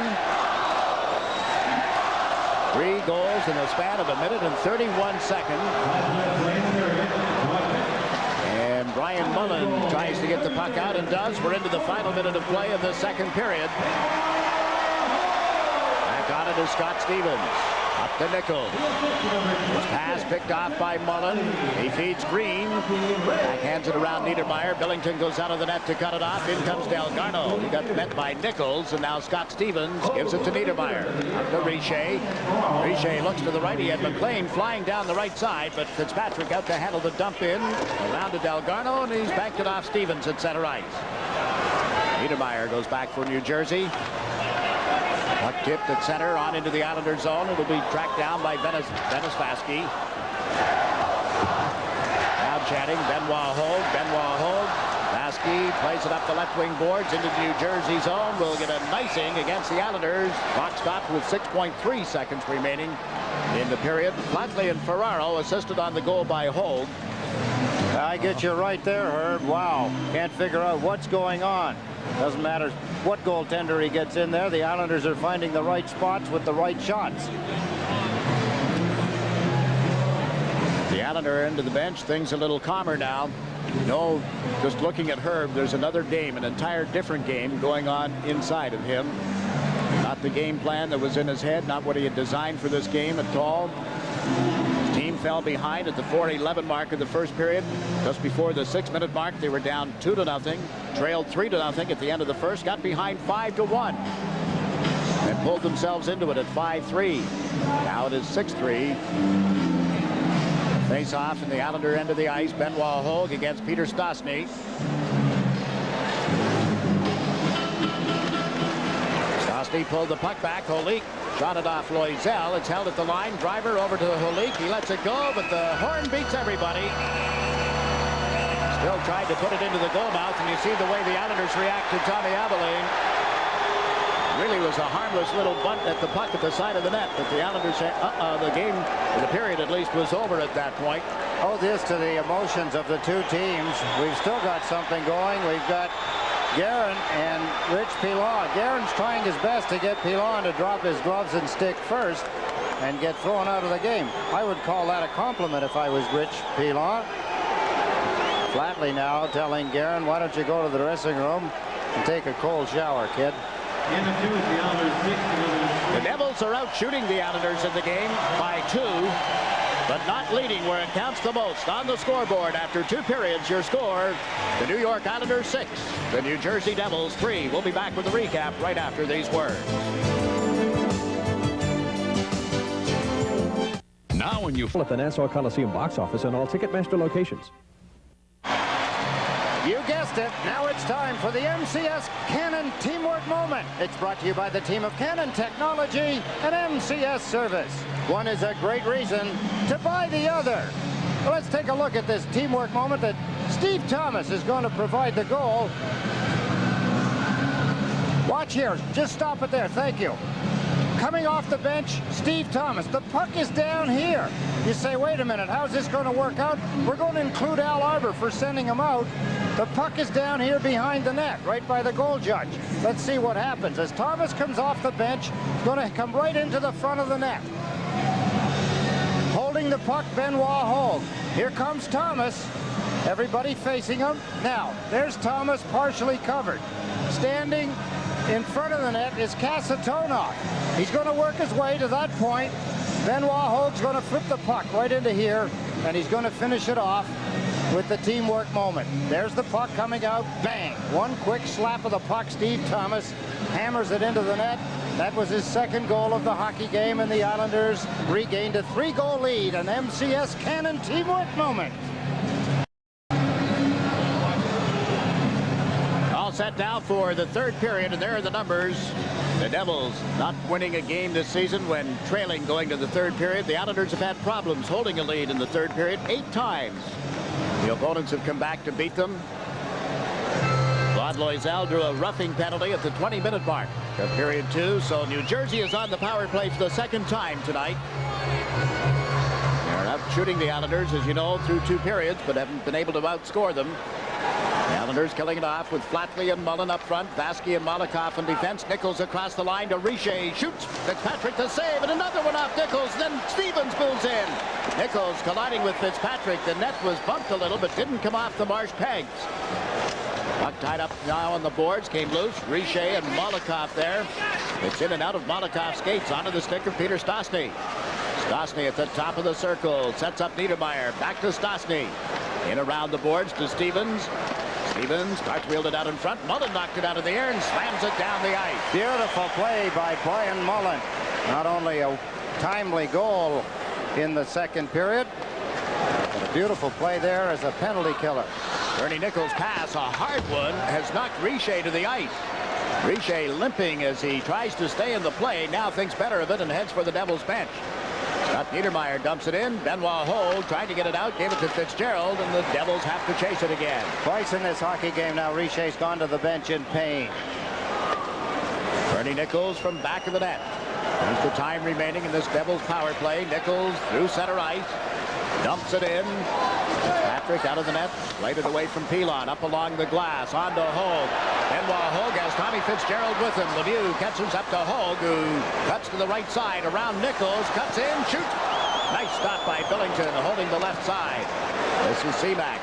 Up ahead into the middle, but not for Claude Lemieux as it turns out. And back on it is Vladimir Malikoff. Hard around is out of the zone. No, they rule it stayed at the line and was held and then cleared by the Islanders. Final 15 seconds ticking off. The Devils have had 3 shots on the power play. They're across the line again. Left side, Albaline. Center, driver with a shot. That's skipped wide. Comes to the near wing. Claude Lemieux drops it back. Albaline to Seaback. He fires into the skates of Vasky. Seaback with it again. Puts it in front. Vasky hobbling a little. Got to the puck and dumped it down the ice. He can play on my team, Jiggs. He's hurting bad, but he was able to get up and get a hold of the puck. As the whistle blows, Dennis Vasky, the reason he's hurting so bad, yes, the shot hit him, but it hit him on the inside of the leg, where the shin pad, the protective hard part of the shin pad ends. A lot of times that gets driven into the shin bone on the side, end up getting cut. Here's the shot, Seaback. There, you see him turn sideways. Don't do that, Dennis. You can't do that in this game. The guys shoot the puck too hard, it hurts. But look at him, hobbling, staying on one foot. He's able to grab it and shoot it down the ice. Got to start the all-Westfall team here at the end of the year. He's one of the guys that'll play hurt. Look at that big gash that took 20 stitches to close up above his right eye. It's at a time like that, and also like at the time when he came down head first in that game with the Blackhawks. And you said, no, was it Chicago? No. You say to yourself, I hate this game. Why am I doing this? The Devils over the line. Barr pulls up, centers off McKay and wide of the net. Eric King lost it in the corner. Now Randy McKay goes to center, one that hit Norton. McKay and Norton on the end boards. The puck comes loose. There's Barr. Turns on Pilon. Nets off the moorings to the left of goaltender Mark Fitzpatrick. That's the reason for the stoppage of play. Gives us a chance to remind you that Islanders hockey is brought to you by Mobil. Mobil One synthetic motor oil. Isn't your car worth the extra protection?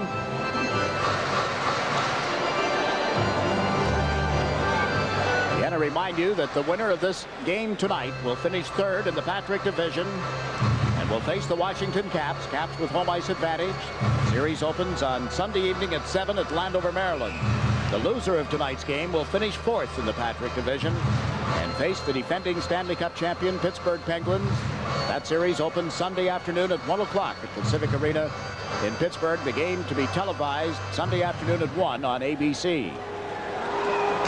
ABC also will be televising the game between the Chicago Blackhawks and the St. Louis Blues out in the Midwest region. And the game between the Calgary Flames and the Los Angeles Kings will be seen out west. If memory serves me correctly, pal Al Michaels will finally get to call the National Hockey League game. I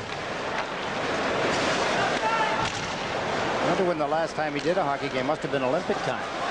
Olympics of '88. We were together in Calgary. And I believe, although there may have been a game or two that he did involving the U.S. Olympic team on a tour, I'm not positive on that, but last Network game, of course, was the '88 Winter Olympics in Calgary for Al. And he's a hockey fan. He enjoys his hockey. One of the stories I love to tell, and haven't told in a long time, is that he was hired to be my first analyst, very first color man with the Los Angeles Kings, and never got on the air with me in 1967. Put another guy in the minors, huh? Well, briefly. There's a wraparound. Turgeon scores.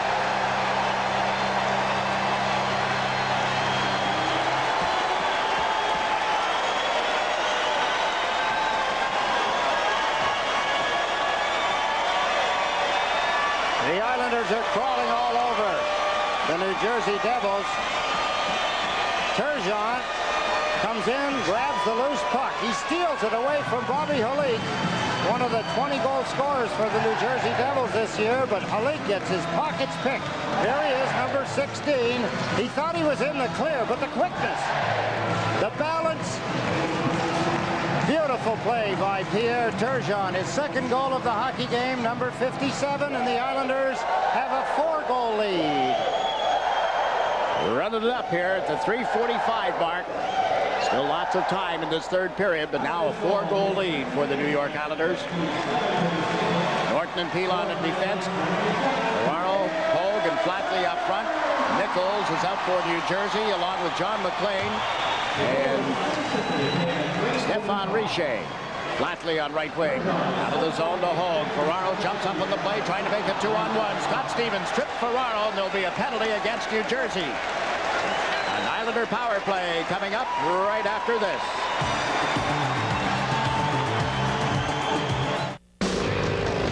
We thought we'd been everywhere, seen everything. We were wrong. We're back to the bone. We're back to the bone. These guys were weird, and we liked it. Later, they took us to the Tower of Blood. Brother, tomorrow we ride again. Isn't camping a fun sport? But when I go camping, the bears put their food up in the trees. But the Sports Authority makes camping easy. They've got everyday low prices on everything. Their camping department's the size of the Grand Canyon. And the bears at the Sports Authority, they're so friendly. Pork and beans, that's my favorite. The Sports Authority. You've never seen anything quite like it. Hey, could you guys open this for me? Scott Stevens draws the penalty. The Islanders had created a 2-on-1 break. Stevens took down Ray Ferraro with a hook. The Islanders, after Pierre Turgeon got the 7th goal, we've still got 15 minutes and 49 seconds to play in the third period, and the Islanders have the extra man. For all these goals, that's only the second scoring point in the game for Turgeon. Both goals, 57 and 50. Or 56 and 57, I should say, on the season. Pierre was on The Fan yesterday with Len Berman, and introducing him, referring to him as the best athlete in New York. The least amount of publicity, the one that nobody has heard of. Flatley back to the point to Mollicott. Trying to get it to the corner. It was broken up, cleared out off the skates of Seaback.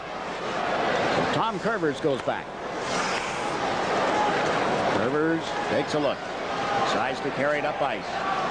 Rivers, who once wore the Devils uniform, slaps it around the boards. Flatley gets pinched on the far boards, but there's Ferraro back to Hogue in the high slot. Hogue draws a crowd, backhands the puck to Ferraro to Mollicott.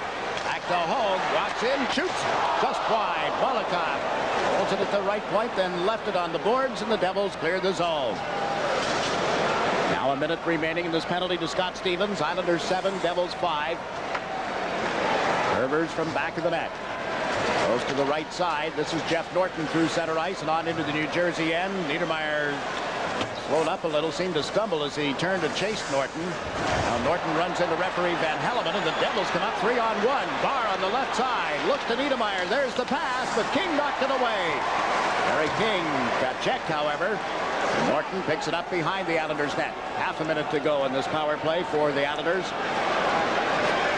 Norton to carry the puck through center ice, pulling to the left side, and banks it around the far boards to Niedermeyer. Off him to Barr. He got checked. Eric King to Turgeon. And to get it to Thomas. Back to Turgeon, now to Thomas. Steve Thomas out of the corner, comes through in front. There's King with a shot that didn't get through. Troop lets it go. Pad save by Billington. Beautiful stop by Billington with his right pad. Abilene at center, came to the line, then shot it off Fitzpatrick, and the penalty to Stevens has expired. Thomas clearing it out for the Islanders. John McLean left it.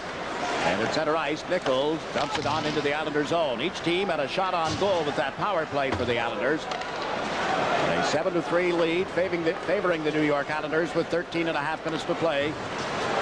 Regulation time. Terry King has dumped it in. Billington around the end boards. Coming in after it is Delgarno. He takes a solid hit from Fetisov. Now Travis Green is checked by Bernie Nichols. Fetisov met solidly by Delgarno, and Molotov held it at the line. Gave it to Mullen. Ryan Mullen trying to set up Delgarno. It went through him. Delgarno with it now. Driver takes him to the end boards. Fetisov moves the puck up around the left side. Richer didn't get to it, but it does come outside the line, and here's Nichols. Nichols moving up on Vasky. Richer driving to the front of the net is held up by Vasky. Vasky controlling the puck, gets away from McLean. Up the wing, onto the stick of Delgarno. Over center ice, he'll dump it in. It's right at the end of a shift for this Islander forward line. Mullen does go into forecheck. Driver moves the puck to McLean, goes cross ice. Down the left side is Bobby Holik. Holik met by Pilon. Pilon took Holik into the board. Nichols goes to Pilon, who has the puck underneath him. Been held a long time, and now referee Van Helleman blows the whistle, and Holik a little concerned with the play. 12:24 left in the third period. 4-goal lead for the Islanders.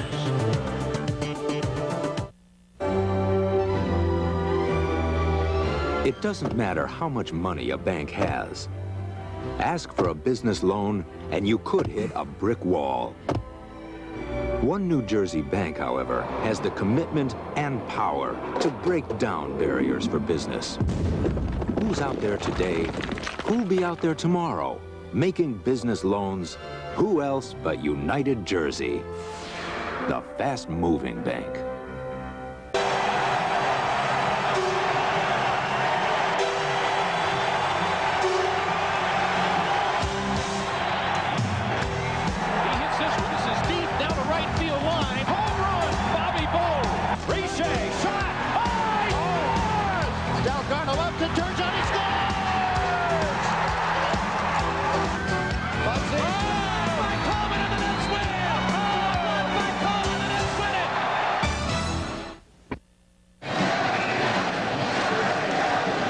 Ready for a face-off to the left of Islander netminder Mark Fitzpatrick. Is this the final year for that man in a Devils uniform? One of the many questions that the Devils will have to address in the offseason. They're a long way away from being out of work. You know, they've got a playoff date ahead. The Islanders have cleared the puck out of their zone. Huey Krupp got bumped in his effort to move the puck, and just now gets back into the play at the New Jersey blue line. Ferraro tipped a Devils pass. Holik, after taking it from Stastny, gets checked to the Islander end of the ice, and here's Benoit Hogue. Cross to Huey Krupp. Onto the stick of Flatley, left side for Hogue. Hogue dives across the line, gave it to Flatley, who moves in. Flatley gets checked by Stastny, and there's Scott Stevens. Moved it around to Holik.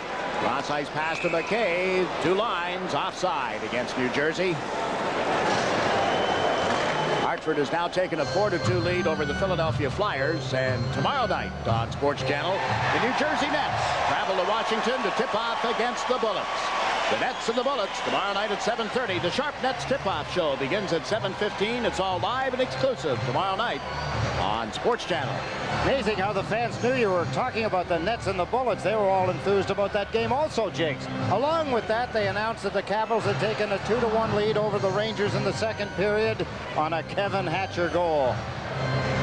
I'm a little confused. The Islanders are supposed to skate at the Cap Center between 5 and 6:30 tomorrow night if they play Washington, which it appears they're going to. How are they going to have that building turned around in time for the Nets game with the Bullets? Magic. Well, we'll just have to go and watch, I guess. See how that's done. All right. I mentioned before, both teams are scheduled to leave via charter aircraft tonight. The flight plan, unknown. Well, it's getting closer to being known. Delgarno battles for the puck in the end boards. Back to the line for Vasky. His shot just went wide, and Pillington, as Delgarno was pushed away by Bruce Driver. It's right out in front. Claude Lemieux to the left side to Driver. Driver into the Islanders zone. Played it toward Lemieux. Green tight on him. Over goes Vasky. Trying to knock it away from Seamack. Did, and it's loose in the corners. This is Zalapukin. It's knocked away by Malakoff. Zalapukin with a slot. Driver with a shot that's blocked. The rebound there. Fitzpatrick makes 2 saves before the net comes off. The Devils celebrating what they think is a goal. Andy Van Hellemond had his hand up in the air saying, I haven't seen any signs that it's a legitimate goal other than the fact that the New Jersey Devils were jumping in the air. The goal light has not gone on. The Devils are now looking back, or they were, at the goal judge. They're explaining to Andy Van Hellemond that the puck is in the net, but the net was off the moorings. Whether they got it in after that seemed to be a lot of red sweaters. Now, whether they were in the crease in time or not, it's hard to tell. A lot of confusion. The Islanders leave a puck loose in front of the net. Andy Van Hellemond will probably want to get another opinion. It'll be replay time. He's going to go to the video goal judge to determine this one.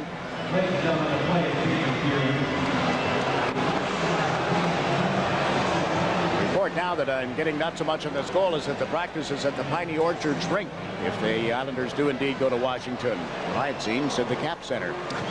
Might have been a poor lost soul there, wouldn't I? Well, it's not far from Chadwick's, and the grub time and home early. Oh, sure. Okay.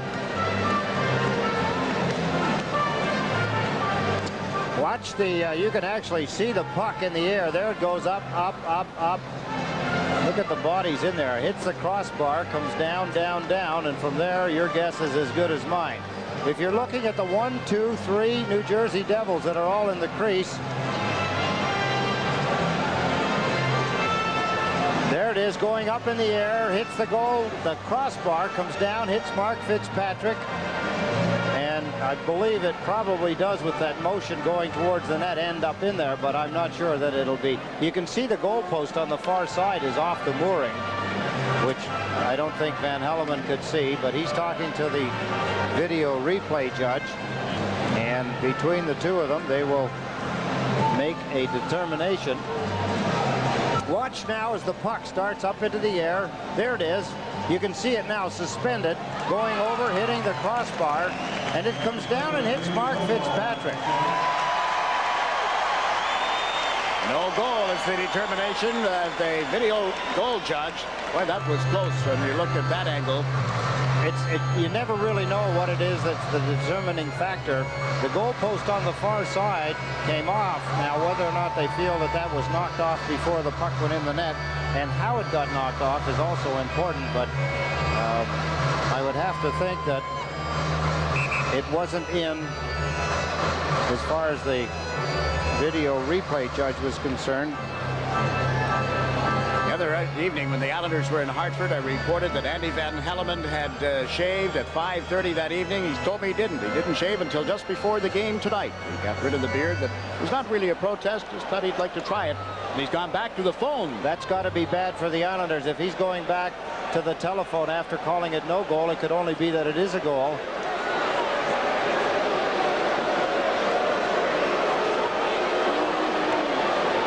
I wonder if this is the one that they are reviewing.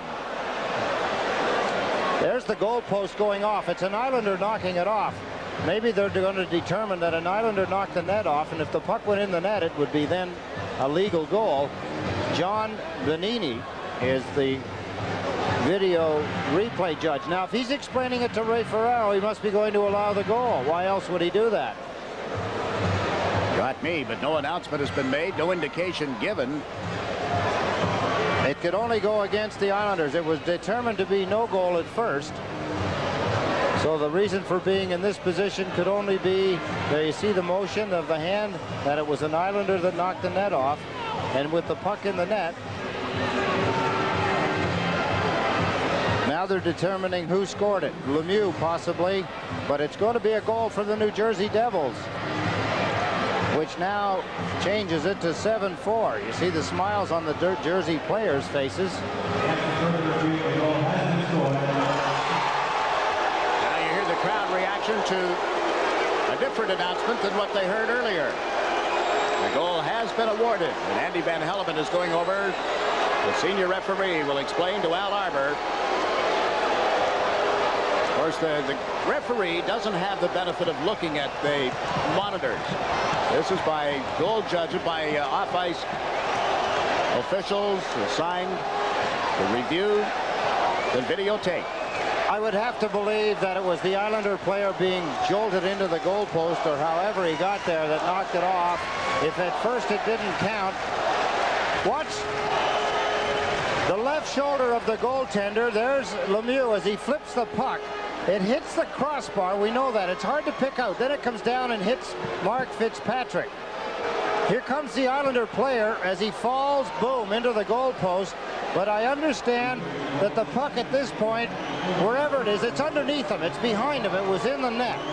And that was in before the net came off the mooring. So that has to be an angle that John Benini, the goal judge, must have determined after. He got to look at another replay. Al Arbor now talking with Mark Fitzpatrick, telling him, don't get excited, just settle down. Look at Tommy Fitzgerald. He's talking to him, encouraging him. Mick Vakota's words of encouragement. Don't get excited. We've got a 3-goal lead still. 10 minutes and 54 seconds remaining. Is it Zalapukin that's going to be awarded the goal? Lemieux and Driver assisting on a goal awarded to Zalapukin, his 26th of the season. 24th, excuse me. He got his 23rd earlier tonight. And the Devils are right back in the Islander zone. Saw that picture of Al Arbor talking with Mark Fitzpatrick. Earlier in the season, we were critical in a couple of telecasts of Fitzpatrick seeming to blow his cool after a questionable goal, one that he disagreed with the officials on, and then gets stung by a couple of quick goals against. Here's Seaback. He's checked by Delgarno as he went to pull the trigger. Malikoff around to the left side. Brian Mullen brings the Islanders up 3-on-2. Mullen over the line. Green trying to get to the front of the net. Mullen centers. Turned aside by Billington. Seaback choked off by Thomas, and it's shot wide by Travis Green. Norton all the way back into the Islander zone. Turns on Zalapukin. Turns a second time. Nichols takes over the forechecking role, and the pass went to Pilon. Rich Pilon, as we have just passed the midway point of the third period, has stuffed the puck in. Scott Stevens gets it out of there. Pilon will go back to put a stick on it. This will be an icing call against the New Jersey Devils. Al Arbor working his way up and down the bench. Players know what the responsibilities are. He's talking to coaches, players, thinking to himself, probably talking to himself. Herb Brooks, a beam of light. And for all intent and purpose, this is a playoff game. Fans having some fun with one of the Devils here. Devilish look about him too, wasn't there? King gets the puck back following the drop. Pilon shot is blocked. Another save. They bang in the rebound. Pierre!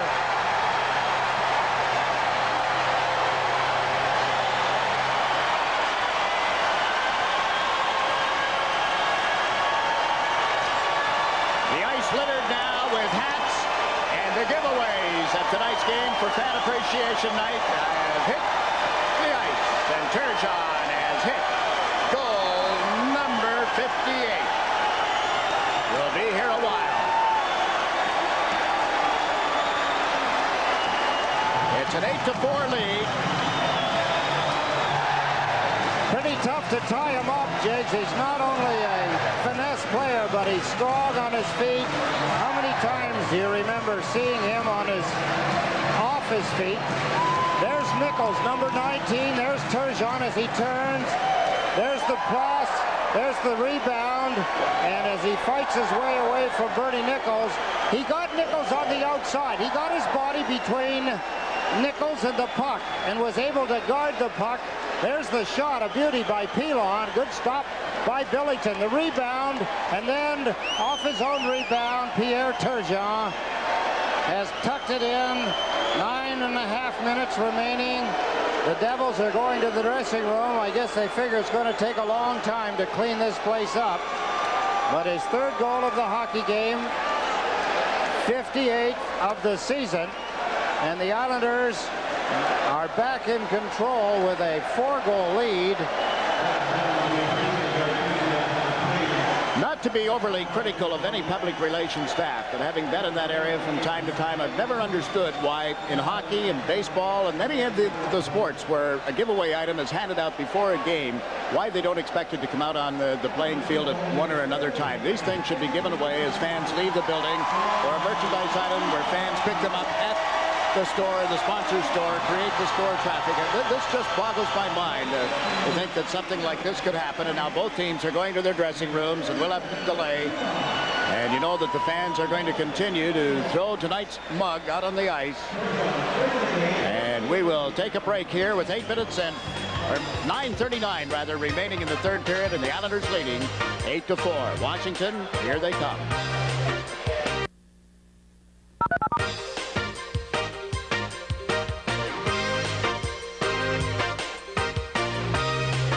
If you're getting bored with your hair, you should try Topsy Tail, the incredible hair fashion tool that creates exciting new hairstyles in seconds. It's so easy. If you can make a ponytail, you can Topsy Tail. Simply place the Topsy Tail in the center of the ponytail, thread hair through the loop, and pull for a beautiful new look. And with the same basic steps, you can create dozens of dazzling styles for every occasion in no time. It's all right here in the Glamour Guide. Topsy Tail works on any hair type. Kids love Topsy Tail too. School time, playtime, anytime. It's even great for shoulder-length hair. Now, for less than the cost of one visit to the hair salon, you can order Topsy Tail, complete with Glamour Guide for just $12.95. Order now and we'll also send you secrets to French braiding. Create a whole new look and a whole new you. Order Topsy Tail today. Credit card users call toll-free 1-800-582-2111. Sorry, no CODs. Or send $12.95 plus $3.50 shipping and handling to the address shown on your screen. Credit card users call now 1-800-582-2111. There's the tale from the Coliseum. 8-4 Islanders with 9 minutes and 39 seconds left in the third period. The teams are in their dressing rooms, and Stan Fischler is waiting for all these coffee mugs to be brought off the ice. There'll be a whole new set of dishes in the Fischler household. Stan? Well, Jiggs, watching the stuff coming down the debris reminded me of a very interesting incident that actually turned the Stanley Cup Series around. It was in 1962 at Chicago Stadium, and the Blackhawks were in a 0-0 tie with the Maple Leafs. Bobby Hull scored for the Blackhawks, and the fans in Chicago Stadium, in their misguided enthusiasm, just littered the ice with debris. I remember even an ink bottle went on the ice, and it took 15 to 20 minutes for the people to clean up all the debris. Chicago, which had a tremendous amount of momentum when they scored the goal, had completely had it dissipated by the fans. And as soon as the play resumed, the Maple Leafs came back, got 2 quick goals, and Toronto won the Stanley Cup. The Blackhawks have never won another Stanley Cup since then. Watching this display just reminded me of that. It's very unfortunate that it had to happen at this point. Jiggs? I remember it well, Stan. I made the trip from Toronto. Had driven, as a matter of fact, to Chicago for that series.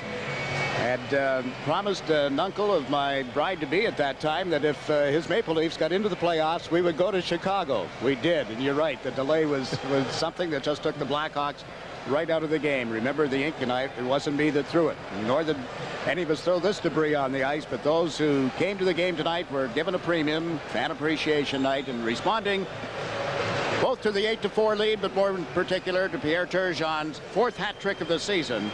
This is the scene at the Nassau Veterans Memorial Coliseum. Well, it's too bad, because you think that a lot of people went to a lot of work to make this happen. I guess the timing is really what you're talking about, that it's, you know, it's something that they could give everybody on the way out into the parking lot. Or just a certificate. Particularly now if they want to go down and redeem the piece that they threw out in enjoyment over the glass onto the ice. Mm-hmm. Well, 3 goals for Pierre Turgeon tonight moves him amongst the league leaders, tied with Timo Solani in total points. Solani with 76 goals, 56 assists, a new National Hockey League record for points in a season by a rookie. 5 back of Steve Yzerman, who finished up his season last night with 137 points. Adam Oates, 3rd overall with 142.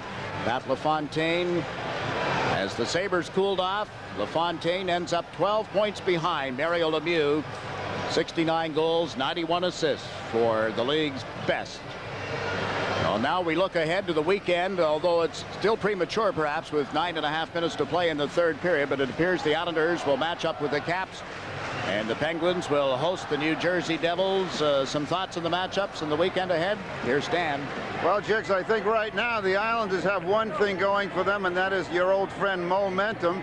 They have to hope that Darius Kasparaitis can come back and be ready. I talked to Don Maloney about it, and he said that he thought that Darius could be ready for the start of the playoffs, which is going to be a big help. They're getting some pretty good hockey out of Jeff Norton right now, but it's going to be a big question is who Al Arbour starts in goal. My guess is that it's going to be Glenn Healy, despite the fact that Mark Fitzpatrick looks like he's going to win this game. On the Devils side, Devils fans have to worry about whether or not their club can get back in gear.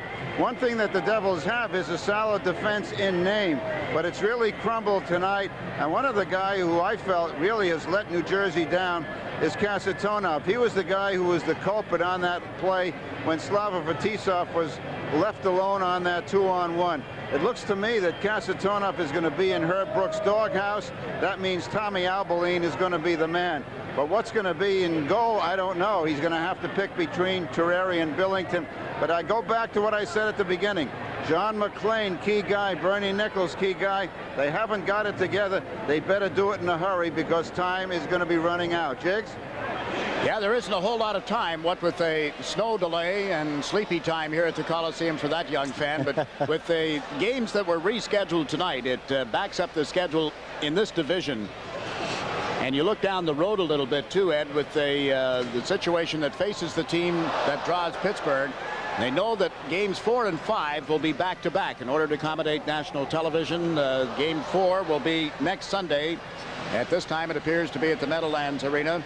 And Game 5 would be right back at Pittsburgh, if necessary, on the Monday night. So that is an area where I don't want to say that the Patrick division is being punished, but it's not the best scenario that could have happened for the team that draws the defending Stanley Cup champion, is it? One would get the feeling that they're really working diligently to get hockey on network television again, and maybe not too concerned about some of the timing elements of it all. I can only hope that it works. Over and above the Patrick division, the matchups that we look forward to in the Adams division, the Buffalo Sabres and the Boston Bruins. And we've talked about how Buffalo has stalled, it seems, and Boston has been so red hot recently. And the Montreal Canadiens and the Quebec Nordiques. That series opens in Quebec, a battle of the province. In the Norris division, Chicago will host the St. Louis Blues, while the Toronto Maple Leafs and the Detroit Red Wings match up. Detroit having home ice, as does Chicago. Of course, the Chicago-St. Louis series opens Sunday afternoon as well, as does the series between Los Angeles and Calgary. That opens at the Olympic Saddledome Sunday afternoon for ABC, while Winnipeg and Vancouver will match up in the other. That's first versus fourth and second, third, all the way down the line. And as the debris continues to be moved from the ice surface here, a former New York Islander who his number is back in service. Darius Kasparaitis wears number 11, and Wayne Merrick, I don't recall ever throwing the hip check quite the way Darius did, but brings back some popularity to good old number 11, doesn't it? And we're talking to the folks right down there. Oh, okay. You can see the camera way out there in the... But anyway, some nice memories coming up in playoff time. After all, you did lead our alumni in scoring this year. I got a big goal there in overtime. Yes, of course. We beat the Rangers. That's what's important.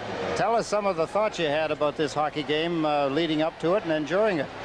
Well, I don't think the Devils are playing as well as they can tonight. It seems like they're defensively they're playing very weak, I think, and a lot of the wingers are wide open, especially in the neutral zone, and a lot of the goals that we've scored, the Islanders have scored tonight, Benoit Hogue, they've been left wide open on the left side, the weak side, and I think that defensively, it's that time of year where you really have to start thinking about the defensive part of the game. Little surprise, too, in the goaltending. Two very good goaltenders in Terreri, who was taken out at the end of the first period. We haven't heard that he's been injured.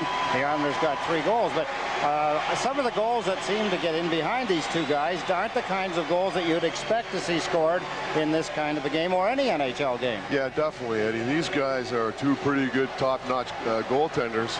But you got to give the Islanders a lot of credit. The last goal by Turgeon, just hard work. And, you know, it makes such a big difference when the Islanders are playing with enthusiasm. And as you know, when you're out there and you're working and you feel good and you're working, and that enthusiasm's there, a lot of things can happen, and they're playing pretty good. Before you go away, Wayne, yes. It's like old times. Stan's got a question for you. Oh, good.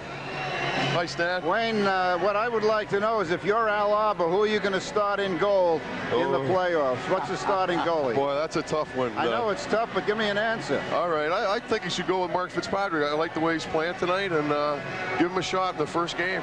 Despite the fact that he's given up a bunch of goals? Well, I think it's not a very good defensive game tonight. It seems like it's a real shootout here tonight, and you know, it worries me a little bit. I'm sure it does Al Arbor with the amount of goals that have been scored. I don't think he likes to see that many. Wayne, if they play Washington, give me the result of the series. I think they'll beat Washington. They've had a good record against them this year, particularly in their building. I think they can beat them, and I think they can do it in 6 games. Thanks, Wayne. Any particular fond memories of Washington for you? Well, you know, it was always great, terrific hockey games playing against Washington. We've always had such competitive teams. I just think generally, you know, I always tell people that the big thing with you know, playing in the spring is winning the Stanley Cup, and those are my biggest memories. And I always remember Washington. They seemed to always be the first round. Well, it was it. For years there, you played Washington the last couple of games of the regular season, and then went in and played them in the playoffs. And it was some of the better teams that Washington had, but they were just up against a powerhouse that you fellas put out against them. Oh, definitely. You know, Eddie, we had some great teams, and you know, they definitely played well. They've always been real competitive. Listen, it's nice to see you at the hockey game, as I'm sure we see a lot of you, but thanks for the wonderful year we had with the alumni. Thanks, Eddie. Thanks a lot. And we'll be listening to Wayne on the way home as he hosts his radio show on WGBB following the game, following every home game. Always good to see number 11. Well, you saw the change in goaltending. Chris Terrari, who started the game and gave up 3 goals in the opening period on 11 shots, is back in. The Islanders have had only 25 shots on goal and scored on 8 of them. The Devils have had 30 shots, beating Mark Fitzpatrick 4 times. So it's an 8-4 hockey game. And at 5 after 10 this Friday night, it's underway again. Understand there are flood warnings and watches in effect throughout this area as they're predicting a heavy rainfall between now and 1:30 a.m. And you just saw Pierre Turgeon try to put a raindrop on Terrari. The Devils are out of the zone. Richer to Nichols. Lost the Islander line. Nichols went to center one. Richer was there, but so was Steve Thomas. Thomas off the boards. Right to McLean, however. Dumps it off in front to Nichols, who tipped it wide. Bernie Nichols to McLean into the slot, and his shot is tipped up into the seat. Good defensive move by Rich Pilon. He has had a strong game for the Islanders in his own end of the ice in particular. There's John McLean. It just seems that all of these New Jersey Devils players, the ones with the good hands, McLean, Richer, Nichols, they're just a little bit, a half a step too late trying to make their plays. The Islanders intercepting passes, getting their sticks out, as Pilon did on that particular play, able to deflect a scoring opportunity up into the seats. Benoit Hogue, who got his 33rd goal of the season tonight, had an assist in this game as well, is out to play the left side with Delgarno and Green. Hogue basically a safety valve here.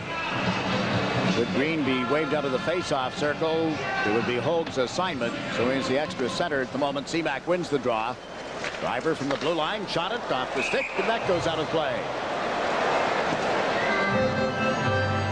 8 minutes, 58 seconds left in the third period now. So hard to talk about some of the better defensive moves in a hockey game. Wayne Merrick aptly described it as not exactly a game where, you know, the defense has come into a lot of play here. The goaltenders seen a lot of action around their nets, particularly Mark Fitzpatrick on the last goal. A quick look at Craig Billington. The Islanders get 5 by him after Terrari had given up the first 3 in the game. Terrari back in the nets, and there's an opportunity that's blocked at the defense. Yanico limping a little after blocking that shot, and Mullen has dumped it in from the blue line. Terrari left it for Ken Danico. Got checked, but Driver is there. On now to Seaback. Green pinched him. Puck came to the stick of Randy McKay. Sure, he's upset that Kasparaitis isn't in the game tonight. You almost have to say that if Kasparaitis was, he might not be. Possibly. Driver skies one around the end boards. In comes Seamack on right wing. Knocked away by Dennis Vasky. To Brian Mullen. Now to Ray Ferraro. Ferraro comes to center and dumps the puck in. Flatley goes in after it. The leak back, missed it, but there's Fetisov. Flatley checks in. Two of them end up on the deck. Flatley pushed the puck toward a teammate, then it's cleared around the boards. Right to Huey Kruk. Shoots up with wide of the net. Oh, got in the left wing corner to Ferraro. Sets up behind the net. Flatley well covered. So is Hogue. Ferraro found Curvers, and his shot was deflected wide. That's Bobby Holy coming up the left wing boards, leading the Devils run. Holy checked at the line, and as Barr went in, the play is offside. I suppose lost in all of this shuffle will be the job that Travis Green and his line mates, his winger, have done against Seamack and his line. Again, talking a little in the defensive posture, which we haven't seen a great deal of, as the Islanders make another quick change, getting Pierre Turgeon back out on the ice, knowing that Bernie Nichols is out there. The only way that Nichols can get off is if they change quickly, but they've been matched up most of the night, and Turgeon's been having a picnic. Keith Jones has just scored a goal for the Washington Capitals, and they have a 3-1 lead over the New York Rangers. That game is in the second period. The game delayed as the festivities to honor Dale Hunter. Milestone Award, having recently played his 1,000th NHL game. Well, congratulations to him, because that's, of course, the fans now are getting that reading that you just gave the folks at home, the 3-1 Capital lead. Dale Hunter, his 1,000 games, Jiggs, are pretty tough games. He plays a tough brand of hockey.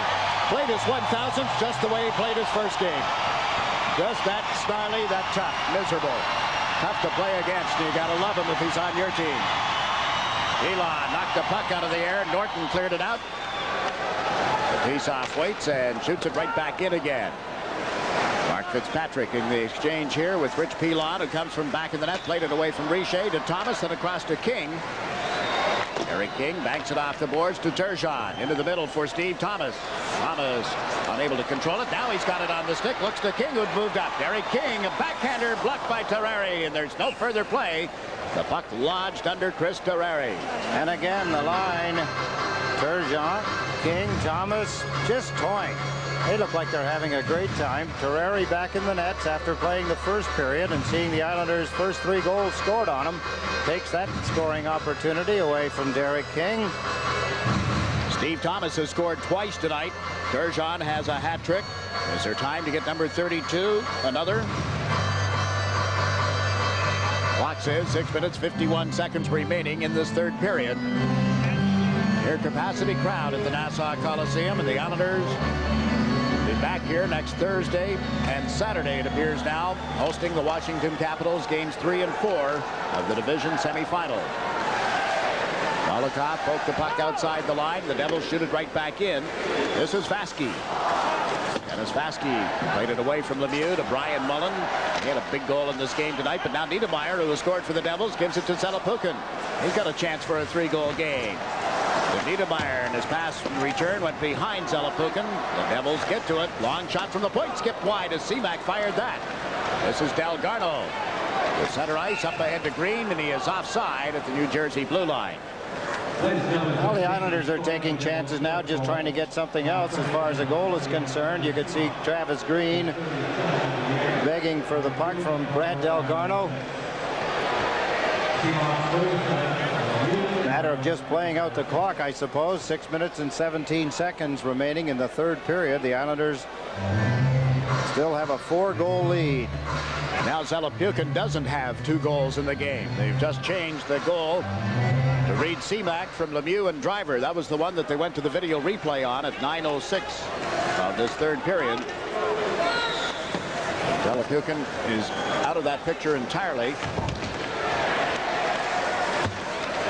Islanders 8, Devils 4, down to the final 6 minutes in the 1992-93 regular season.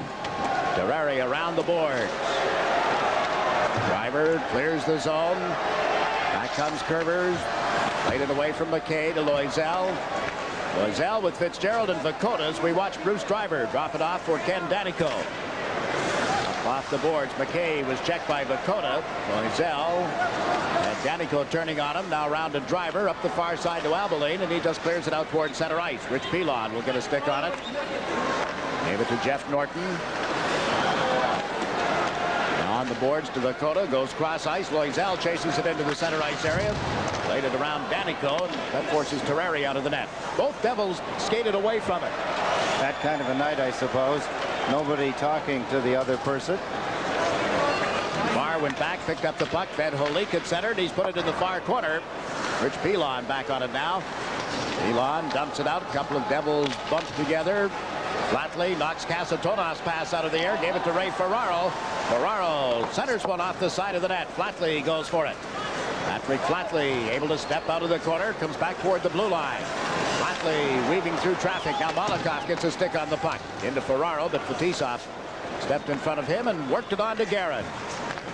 Right back to Kasatonov. He and Holik into the Islander zone. Kasatonov dropped the puck. Holik shot. Turned aside by Fitzpatrick, and Ferraro will bank it off the glass and down the ice. It's rolling right to the front of the net. They practiced that. Avoids any icing. Keeps the clock running with just 4 minutes and 19 seconds remaining in this third period. Guerin to the Islander line was checked by Hogue. Fetisov takes it back inside the New Jersey zone. That's Turgeon moving in. Up it goes to Holik. Works on Vasky's side of the ice. Vasky chases him to the corner. Centering pass too far for Nichols. Thomas couldn't work it away from Stevens, but now Derek King comes up with it. Cuts to the left side on Nichols, and then King trying to dump it in. It hit the defenseman Niedermeyer. And linesman Bob Hodges went down heavily. That's McLean centering it in front. It was Wayne Bonney. My apologies to Bob Hodges. It was the other linesman, Wayne Bonney, who had tumbled to the deck. Joe Hodges won't appreciate that, but I apologize. The puck comes out in front of the net, and Huey Krug works it up ahead for Turgeon. Off his stick, right back into McLean. Fires off the wing, and it was tipped by Turgeon. Held by Stevens. Dumped it off in front of the net, and Krug failed to get it out. This is Stevens up the slot. They had two Devils standing in front of the net and couldn't thread the needle. Derek King pulls the puck off the boards and shoots it down the ice. This one goes through the goal crease, so we don't get a whistle this time either. Keep the clock running. I guess that's what the players wanted to do. Both teams. Final 3 minutes of play. The Islanders will leave following the game. Head for Landover, Maryland. And one more playoff round with the Washington Capitals. Last time they met, it went the full distance. In fact, it went beyond that into the fourth overtime period. That was then. This is now. Travis Green, who has been a long time without a goal, centers one, turned aside by Terreri. Niedermeyer pulled it away from Delgarno. John McLean, he's checked by Green. McLean got it on the stick again, flips it up in the air, and back goes Pilon. Richard Pilon with some of this crowd singing the goodbye song, the na-na-na. Well, who knows? Who knows? They may be back. Trying to be diplomatic to both teams, you say that. Just hope that they'll meet one more time. There's a chance. What a save. Fitzpatrick got enough of it. The post came into play as well as Lemieux came within an eyelash of scoring for the Devils. Lemieux has been their leading point getter, 30 goals and 50 assists coming into tonight's game. Final 2 minutes tick off. Devils at center ice. Shot went off Claude Loisel, and Vladimir Malakoff moves it up the left side. Here's Fitzgerald over the line, colliding with Danico. Driver chases down the puck. Laid it up ahead. Holik to Lemieux. To Holik off the right side. Shoots one that hit the outside of the net. Huey Krug to Flatley, and the chant now is third place. Third place. The Islanders are going to be called for icing as Danico touches up. It's waved off. We've got some business to do, and we'll get that chance as the puck goes into the Islander players' bench. Back right after this.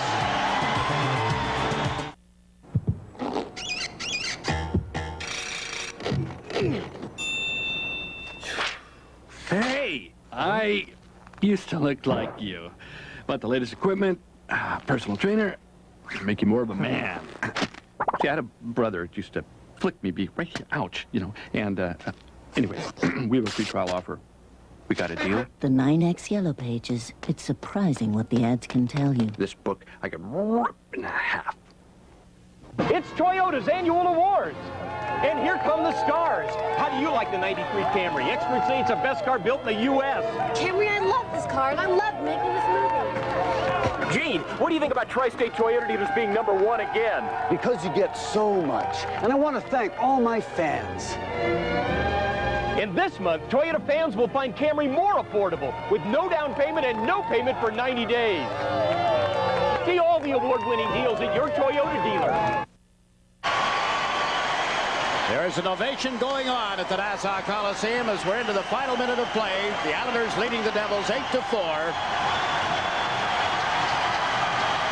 The winner, as we said at the outset, gets to play the Washington Capitals. The loser of this game beats the Pittsburgh Penguins. 33 seconds. Batista into the center ice zone, but the pass didn't get through. Mick Vakota. And Norton to Pilon. Fitzgerald comes back into the zone. Across it goes to Norton. This is a good thing for the players of the Islanders, Jiggs, because they've had their troubles at home. Their last game will be a memorable one, not just for the score, but now this is what I was afraid of.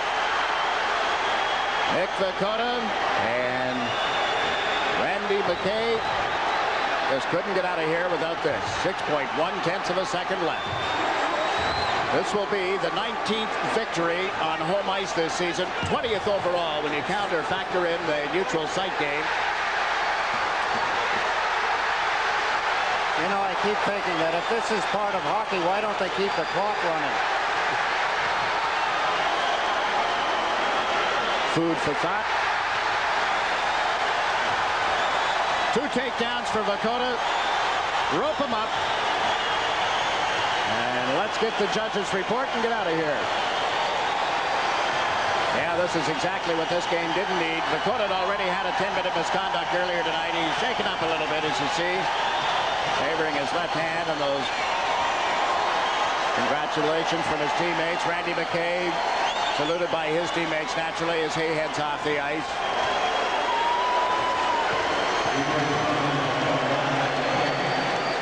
Well, it's unfortunate. It does take the crowd out of the play, I suppose, now for the end. And maybe they'll pick it back up because they were very enthusiastic. Well, we're not finished yet. Barr and Pilon. Earlier tonight, I had toyed with the note of mentioning that last season, the Islanders have been involved in 74 major penalties for fighting and only 41 this season with 4 additional games. And now we've got more. Danny Cole wants anybody in a white uniform. Kenny, get out of there. Boy, that is not really the way Danico generally handles things. The Islanders appear to be outnumbered here for some reason. Mark Fitzpatrick has got in. There are 8 New Jersey Devils on the ice, and now more debris comes flying out, as you see. I would think the officials will say that's it. The game's over. It's not a very smart part on anybody here. As far as the Devils are concerned, a player like Danico could end up being, well, maybe not suspended this year, but next year he may be. How would you like to miss him going into the first round of the playoffs against the Pittsburgh Penguins because of what you just saw going on? No, I wouldn't like that if I'm Herb Brooks or any of the Devils management. Why don't they let the clock run down and get the thing over with? I don't see that it makes any sense for. Yeah, I think with this debris, it's time to just say that's enough. They're not going to score 4 goals in 6 seconds. I'll bet Andy Van Hellemond does it, Jiggs.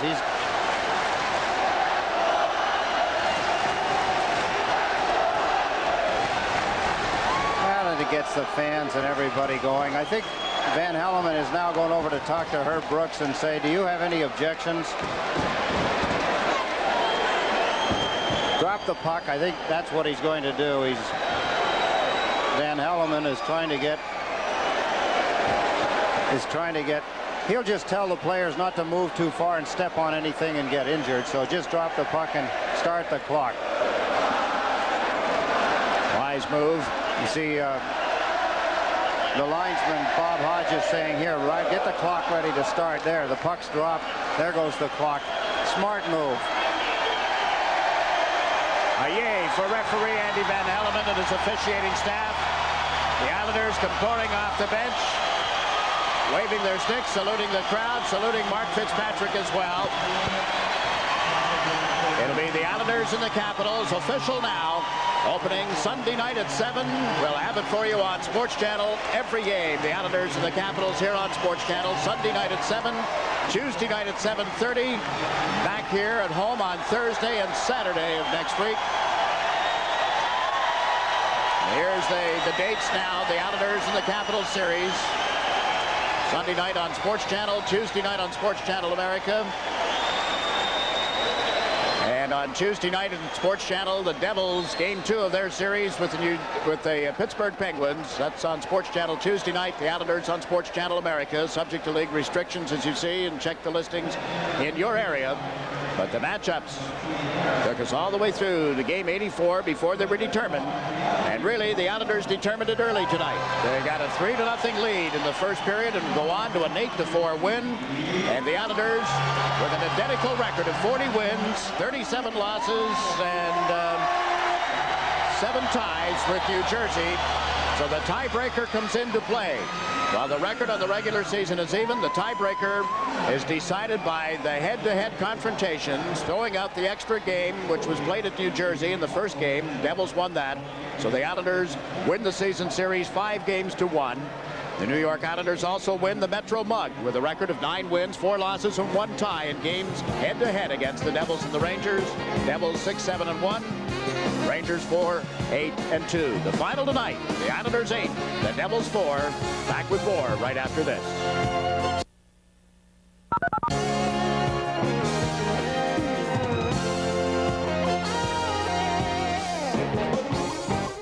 Yeah, that's me.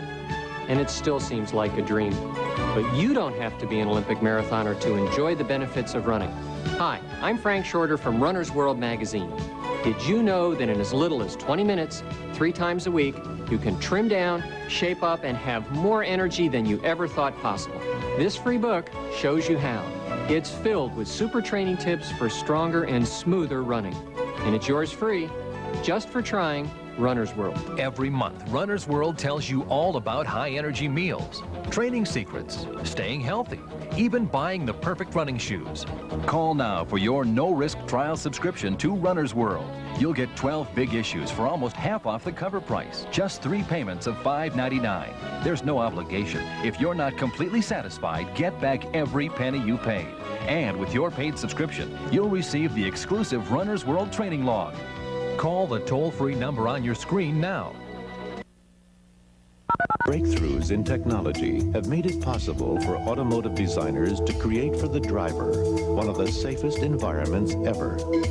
At Eagle, we've taken that technology and moved it a little to the right. Introducing Vision from Eagle with standard drivers and passenger side airbags. See one today at your Jeep and Eagle dealer. See your Tri-State Jeep and Eagle dealer.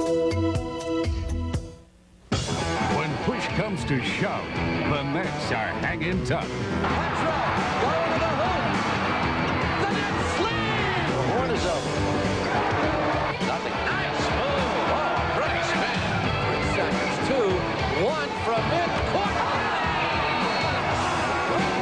Coleman this time. Hands it home. 4-3. Got it. The Nets aim to shoot down the Bullets live Saturday at 7:30 on Sports Channel. Back at the Nassau Coliseum, where the New York Islanders defeat the Devils 8-4 in a game that didn't live up to all the advanced billing. The Islanders jumped on the Devils early, had a 3-0 lead at the end of the first period. Pierre Turgeon's goal intercepted a puck at the blue line, 56th and first of 3 as it would turn out. Then Steve Thomas scores on a power play from Malikoff and King at 5:56, first of 2 on the night for Steve Thomas. Ray Ferraro gave the Islanders a 3-0 lead on a breakaway, scoring from Delgarno and Malikoff at 18:16, Ferraro's 14th goal of the year. Niedermeyer would score before the first minute mark of the second period, his 11th from Richer and Nichols. But Brian Mullen would get it back 34 seconds later, and the Islanders led 4-1. Mullen's 18th, Fasky and Delgarno assisted.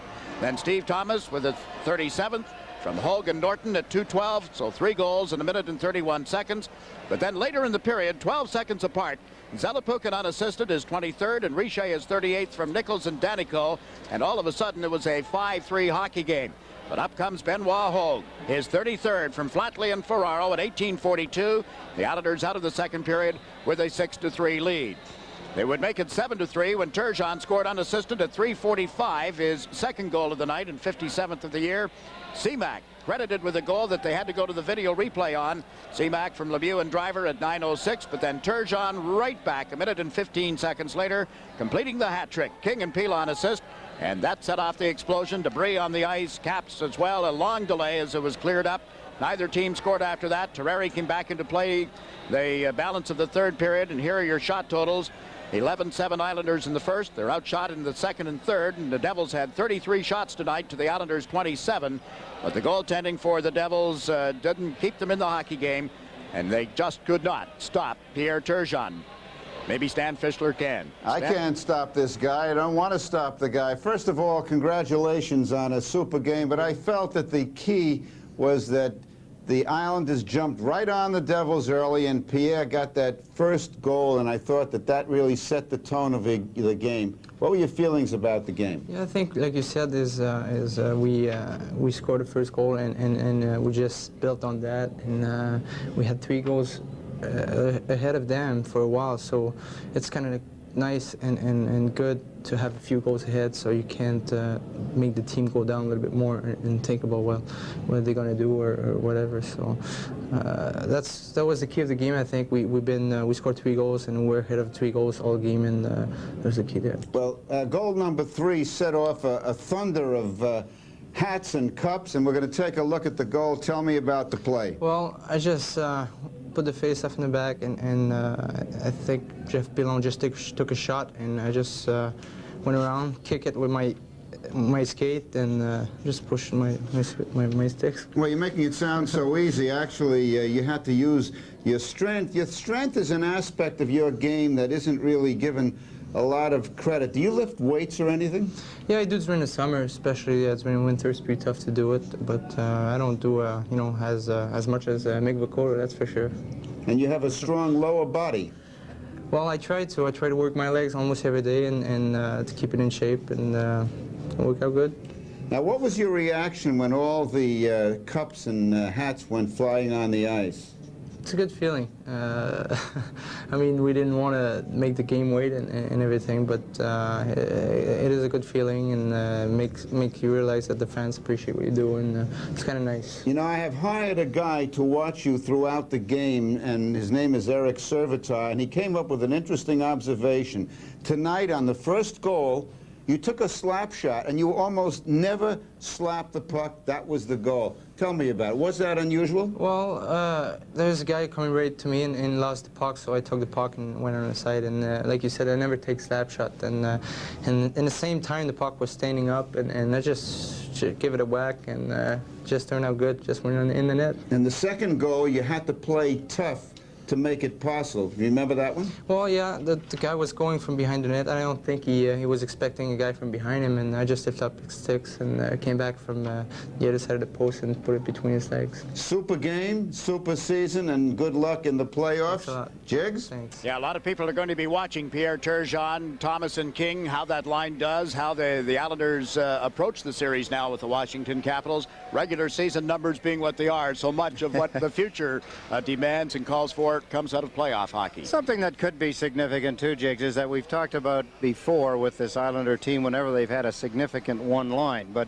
I thought tonight Benoit Hogue, Ray Ferraro, Flatley had played a significant role as well. They're going to need that line as a scoring line to come in behind Turgeon so that they can't just key on one line. And then Green, his job on Seamack tonight, I thought he did a pretty good a job. And it's hard to tell in this kind of a hockey game individual efforts as far as defensive moves are concerned. But Seamack didn't get the room with his line that he might have gotten, say, against the Pittsburgh Penguins. I think back to the first period, too, when Brad Delgarno took the body a couple of times, laid some big hits, laid out a couple of guys, and just seemed to set the tempo from there on. That's an excellent point. He did that all night long, and that's important because in playoff hockey you've got to have that. Now we have to have a note for Old Spice on the player who made the difference in this game. I don't think there's any doubt in anybody's mind. The player that made the difference is the guy that got the first goal. He got 2 unassisted goals in the hockey game. Stan's interview a moment ago, Mr. Everything, Pierre Turgeon, the Old Spice player of the hockey game. He made the difference. There were some pretty goals in this 8-4 Islander win over the New Jersey Devils tonight.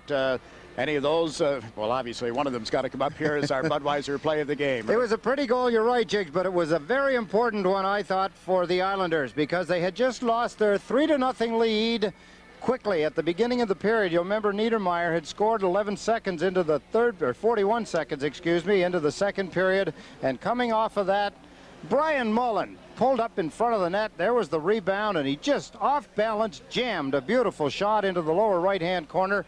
That regained a 3-goal lead for the Islanders, made it 4-1, and that is the Budweiser play of the hockey game. So this one is over, an 8-4 Islander win. We'll check the other 2 games and have the skinny on tonight's contest right after this.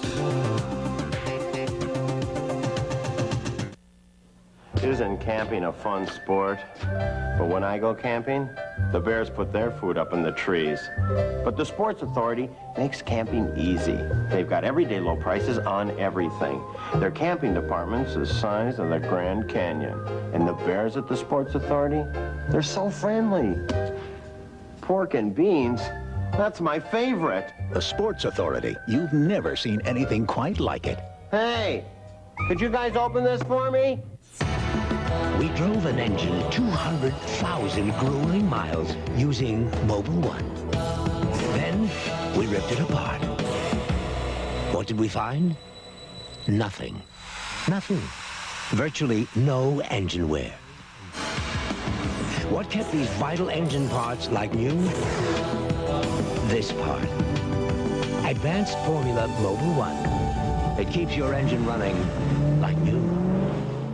Nobody Beats the Wiz opened in 1976 with a dream to entertain you, to dazzle you in a world of electronic wonders and high-tech toys. Since then, our business has become so much more than just home entertainment. We've broadened our focus to now include information, communication, and imaging as part of the total Nobody Beats the Wiz experience. As we continue to change and grow, we want to take time to thank you, because it is thanks to you, our customers, that Nobody Beats the Wiz. New York Islanders hockey has been brought to you by Budweiser, the king of beers, who reminds you friends know when to say when. By Mobile Super Unleaded Plus, the detergent gasoline.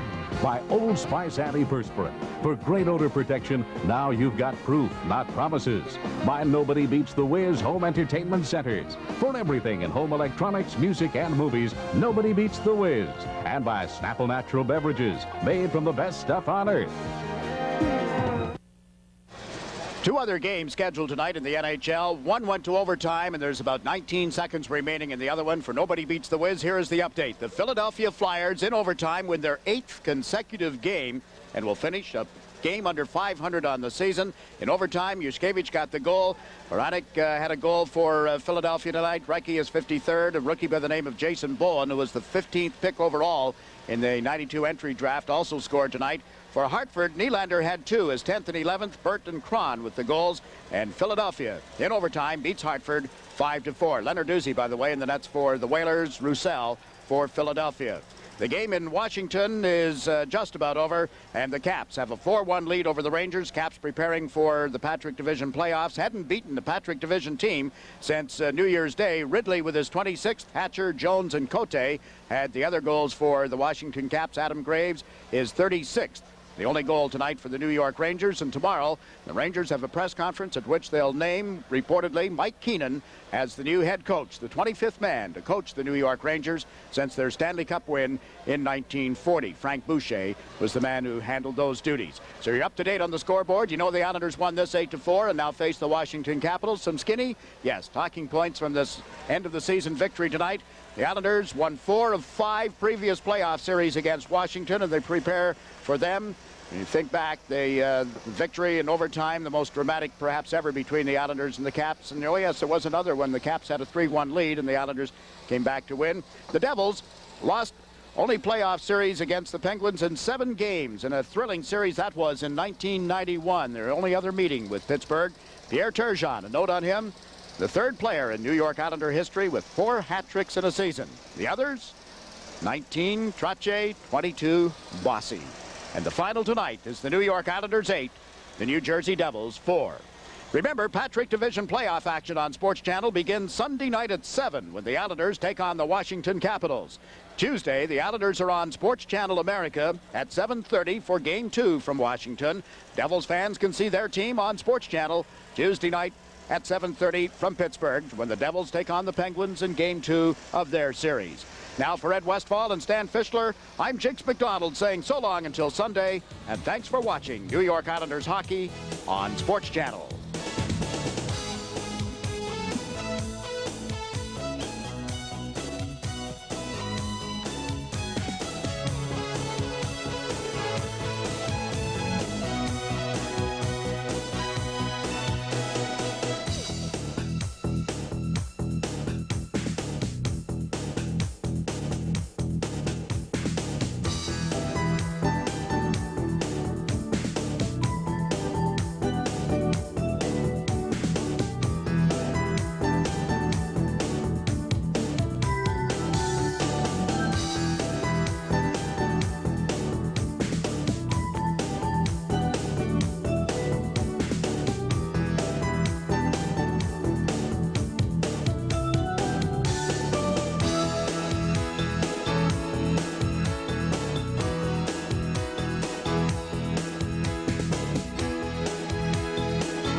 The proceeding has been a special presentation of ICENET, the Islanders Championship Entertainment Network.